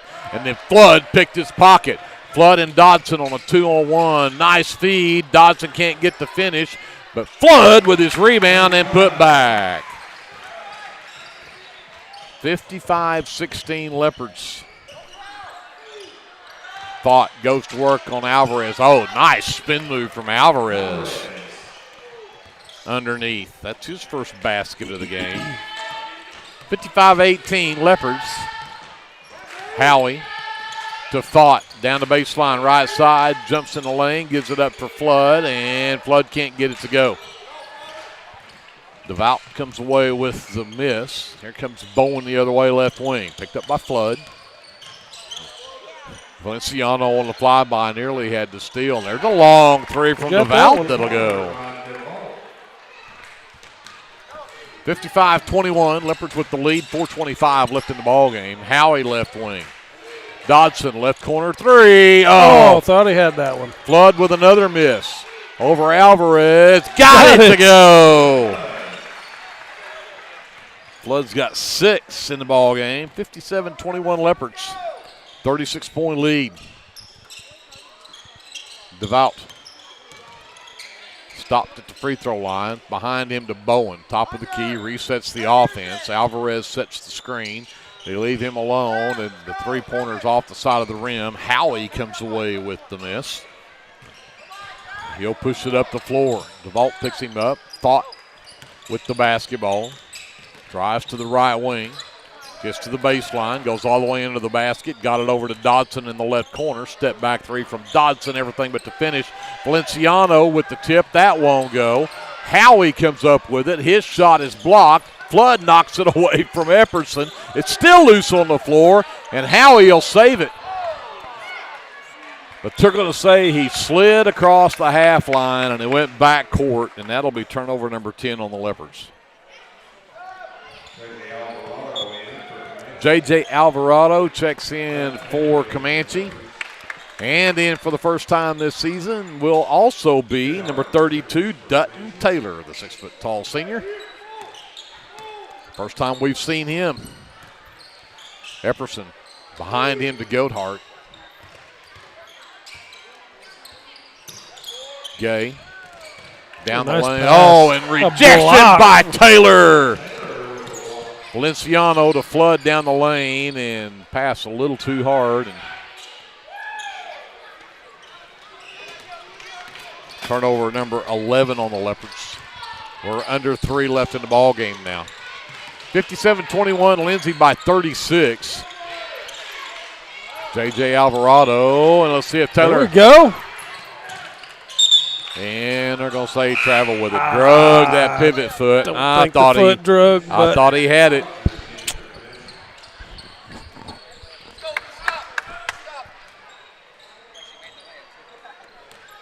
Jackson Spencer, number 55, returns for Comanche along with number 2, McKissick Rogers. Goathard traveled with it, I thought, right there, but DeVault's going to try another 3, and he got it again. I've got DeVault actually 3 for 3 from the field. Yeah, 8 points, couple of threes. Here comes Flood the other way. Sends it into the corner to Valenciano. Back out to Flood. 3-ball on the way off the front of the rim, and Goathart comes away with the miss. He'll give it up to Rogers into the corner, and Zowie knocks it off of the leg of DeVault, I thought, but they're going to say it's Comanche basketball. More sub in for the Leopards. Number 40 is Cade Williams. Number 13 is Hudson Harris. And who am I missing here? Number 15 is Reed Dorman and Abel Williams, the other two. And I'm going to reach in foul on Taylor, trying to strip it away from Alvarado. Taylor's first will be the team's second, so no free throws here. Rogers will inbound on the baseline for the Indians. DeVault, another long shot from the left wing. This time it's an air ball, but Taylor the last to touch it. So it'll be Indian basketball with 1:55 left in the game. The Leopards are going to continue that unbeaten streak and go to 8-0. Goathard drives all the way to the baseline, lays it up off the bottom of the backboard. The rebound is pulled down by Taylor. Needs some help. Williams will help him out. Cade Williams, that is. Here comes Dorman. Gets it up for Harris. Harris to the free throw line. Goes back to Dorman, right wing. Back between the circles for Taylor. Back over to Harris on the right wing. He'll go away from the screen. Dumps it inside for Abel Williams, who gets rejected. And Abel will go to the line for 2. The foul called on number 2, Rogers. Third team foul in the quarter. And Abel Williams to the line for 2. That one's short. Owen Cook returns along with number 32, who is what we had for Jonathan Alvarez. So I have no idea who 32 is. And Williams will get the second one to go. So Abel Williams 1 for 2 at the line, makes it 58-24 Leopards. DeVault sends it out to 32. He'll work to the top of the key, give it up to Alvarado. There was a drug pivot foot, but Abel Williams comes away with the steal anyway. He's going to take it coast to coast, took a couple of bumps, no whistles, and then out of bounds as Rogers steps on the end line. I think this is a 58-24, 1 minute left in the game. We're not calling anything else unless we have to. Yep, I'd say you got that right. They hesitated on the out-of-bounds call. I think you're right. Harris to inbounds. Abel Williams, nobody picked him up, and Abel put it up and in. 60-24 Leopards. 50 seconds left in the ball game. DeVault has it left side. Gets around a screen from Alvarado.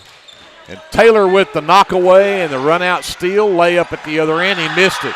Got his own miss. Made up for it. Woo, they didn't even guard him. I bet they wish they would have. 62-24. Under 30 seconds left in the ball game. DeVault out to Alvarado. Works to the top of the key. Abel Williams right there with him.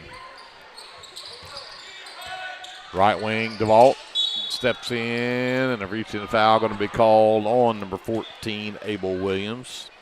Third team foul, so still no free throws yet. 12.8 seconds left in this one. 62-24 Leopards.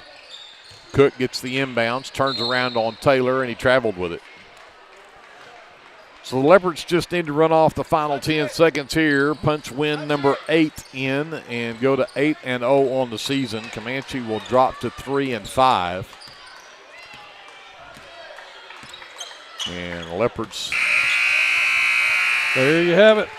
Finish it off. 62-24, the final score here in Lindsay. We're going to step aside. We'll add up the final numbers. We'll be back to wrap it up from Leopard Arena right after this on KBLP Live. Are you tired of doing laundry? Give Sunshine Suds a call and let them do it for you. Sunshine Suds will wash and fold your clothes, and they also offer dry cleaning. Sunshine Suds also does quilting and alterations. Load up that laundry basket and head to Sunshine Suds, located at 107 Southwest 2nd Street in Lindsay, Oklahoma, or give them a call at 405-756-2850. Are you a small business needing a little creative pick-me-up? Do you need to refresh your business cards or looking for a new logo? Is your business Facebook page still using photos from 2019? Tailored Creative Services offers services for logo design, business cards, photography, videography, and pretty much everything in between. Find me on Facebook at Tailored Creative Services, and let's talk about your next project. Lindsay United Methodist Church is a community of believers in Jesus Christ who gather together to live their lives devoted to God and being connected with our neighbors through a shared faith and biblical foundation. We'd love to invite you for our Sunday worship. Services are 10:55 a.m. to 12 p.m. Come see us at 114 West Chickasaw Street, right here in Lindsay, Oklahoma. Attention Lindsay, Design It has a brand new home at 306 South Main, and we can't wait for you to see it. Step into our fresh new space and check out our latest spirit designs to cheer on your favorite local school teams. Whether you're looking for custom apparel, spirit gear, or unique designs that show your school pride, Design It has you covered.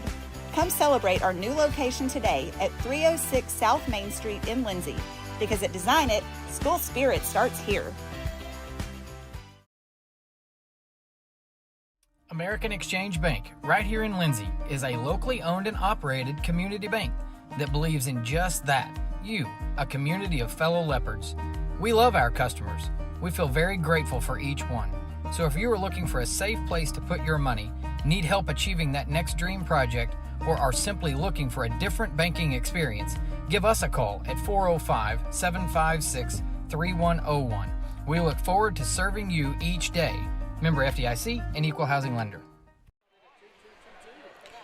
Back to wrap it up from Leopard Arena, and a couple of wins tonight for the Lindsay teams, but the boys win 62-24, a 38-point win for the Lindsay Leopards tonight. Look at the final numbers for Comanche. Nobody in double figures, but Caden DeVault came in off the bench and hit a couple of threes there in that fourth quarter. He finished with 8 points. He leads the way for Comanche. 4 points from Evan Gay, and then it's 3 apiece from Carson Van Sickle and Hollister Pollock. 2 from Easton Bowen, 2 from Cooper Epperson, and 2 from Jonathan Alvarez rounds out the scoring for Comanche. They ended up 1 of 4 from the charity stripe. The Lindsay Leopards, man, everybody got involved, but 21 points tonight from Creed Taylor, 5 3-pointers in the game tonight, and 21 points to lead the way for Lindsay. The other player in double figures for the Leopards was Isaac Cameron, who finished with 10 points, and I unofficially had him with 9 rebounds tonight, so he was 1 rebound shy of a double-double tonight. But big night for Cameron as well, 10 points in the ball game. 9 points from Gus Torres. Good to see the big man in there. And, again, he was 1 point and 1 rebound shy of a double-double himself. I had him with 9 points, 9 rebounds tonight for the Leopards. 7 points from Hunter Russell, 6 from Crew Flood coming in off the bench in his first game of the season with the Varsity. Good to see him getting back into things. 4 points from Armando Hernandez, 3 from Abel Williams, and 2 from Dutton Taylor. And that rounds out the scoring for the Leopards, who I had unofficially 5 of 12 from the charity stripe. Leopards are plus 15 on the glass, 33-18. They out-rebound Comanche. And then the 17 turnovers for the Indians, 12 turnovers for the Leopards. With that, we go talk to Andrew. Yes, sir. Comanche from 2-point range shot 7 of 31 for 22% shooting. From 3-point range, they were 3 of 15 for 20%. And 1 of 4 from the charity stripe for 25%. Overall from the field, just 10 of 46 for 22% overall shooting. Pretty rough night for the boys from Comanche tonight. For Lindsay, we were 18 of 38 from 2-point range for a total of 47%. We were 7 of 19 from 3-point range, totaling 36%. 5 of 12 from the charity stripe at 42%. And overall from the field, 25 of 57 for 44% overall. So pretty solid and pretty even performance all the way through the game from the Leopards. And, man, that was a pretty good route. Once again, the Comanche boys, I think certainly those guys typically shoot a little better than that. Easton Bowen, I know, had a tough night. He was just 1 of 15 or 14 or 15 from the field. I know he's a better shooter than that. Just tough going for them boys tonight. And another notch in the win column for the Leopards. 8-0, that's a pretty good start. Well, and again, you go back and talk about these guys. Their 3 games in that Wynnewood tournament, Epperson had 16 and Bowen had 12 against Plainview. They played Lexington in that tournament. Bowen had 23, Van Sickle had 10, Alvarez had 9. They had played the Pauls Valley JV in that tournament, 18 from Bowen, 12 from Alvarez. So there's a whole bunch of double-figure scorers right there that didn't get anywhere near that tonight. So, again, I think you attribute a lot of that to just that Leopard defense was so good. It was, and it has been, and I'm impressed continually with that just relentlessness of this team. Coach Timmy Boyer's got these guys tuned up and in shape because, man, do they run and run and run. Well, and I want to say this because I say this a lot about the Thunder, and I said that one of the reasons I think the Thunder are so dominant and so good is I'll put the Thunder bench up against most team starters. Yeah. The Thunder bench is just ridiculously good, and I want to say that about the Leopard bench. I think that when you go back and look at the guys that come off the bench for the Leopards, when they need to get somebody in the game, the guys they're putting in there are just as good as the guys they're taking off the floor. Agreed. So when you've got that much depth and you've got that many guys on the floor, I mean, we talked about the JV boys. They put up 60-something points tonight in JV tonight. Yep. And Zach Howey was knocking down threes from everywhere on the floor in that game. So I think, again, you go back and look at what these guys got. This is going to be a great team for years. I think there's several years here that these guys are going to be good. So, I agree. What's that, 120-something points scored total by the boys tonight, including the JV. Exactly. I mean, that's 62 or whatever it was in the JV game. Yeah. That's impressive, man. I don't care who you're playing. Yep, I agree. With that, we'll get ready to wrap this up. Again, the girls came away with a big win tonight, too. The Leopardettes defeated the Lady Indians 42-31, and Abby Dodson led the way. 4 threes, had 16 points tonight. And Kylie Byram had 9. She had a 3-point basket herself. Marisol Hernandez was 7. But, again, the Leopardettes picked up win number 4 on the season. They are now 4-4, and the Leopards are still undefeated, 8-0. And the Comanche Indians will drop to 4-4 as well. Again, we will see both these Lindsay teams right back here on the home court come up on Tuesday night.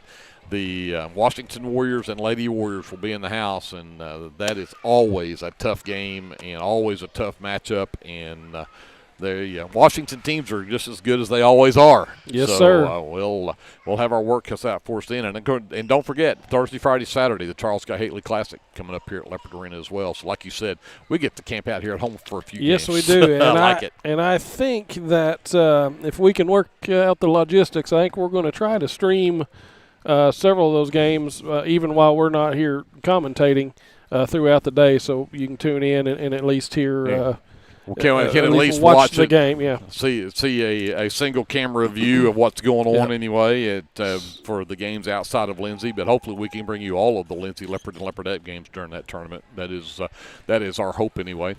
With that, I want to say a big thank you, Andrew. Great job. Thank you. You too. Also to J.D. Scruggs, Kevin Scruggs, to Jason Wallenberg back at our studios for Paige Sutherland and Glenn Shoemaker, who is continuing to battle some health issues. So, again, I always ask, please remember Glenn in your prayers, and hopefully we can get him back on his feet again. But all of us at KBLP, my name is Greg Peary. We say goodnight from Leopard Arena. We'll see you right back here on Tuesday night. Remember, whatever you do, always be a good sport. This is Dr. Matt Shelton with Lindsay Family Dentistry. I'm a 1997 graduate of Lindsay High School and have been practicing dentistry in Lindsay since 2006. We welcome you to come by our dental practice so we can help you and your family with all your dental needs. We offer dental services for everyone at every age, from braces to aligners to crowns, bridges, dentures, and implants. Give us a call today at 405-756-4093 or stop by at 102 Southwest 7th Street and let us give you the healthy, beautiful smile you've always dreamed of. Sharon's Beauty Salon is your hometown stop for all of your salon needs. Give us a call or come by the salon to make an appointment. Go Leopards! Lingman Incorporated is a proud supporter of the Lindsay community. We hope you'll keep us in mind for all your oil-filled electrical needs. You can give us a call at 405-756-4773.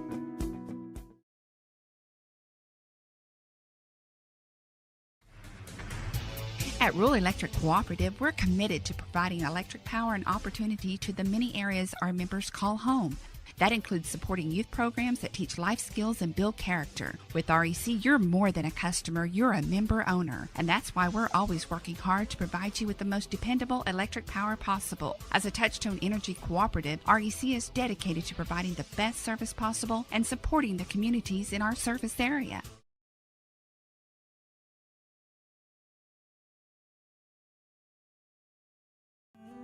Capturing all your special moments is such a blessing to me, from running down the ball field to walking down the aisle.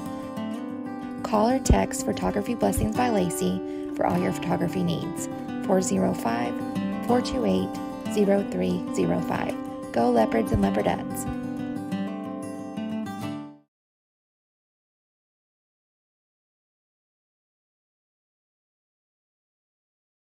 Craving a taste of authentic Mexico right here in town? Head over to Casa 13. Order to go and settle in for all your leopard action at home. Now serving breakfast Saturdays and Sundays. Come see us at 110 Southeast 4th Street. Go Leopards!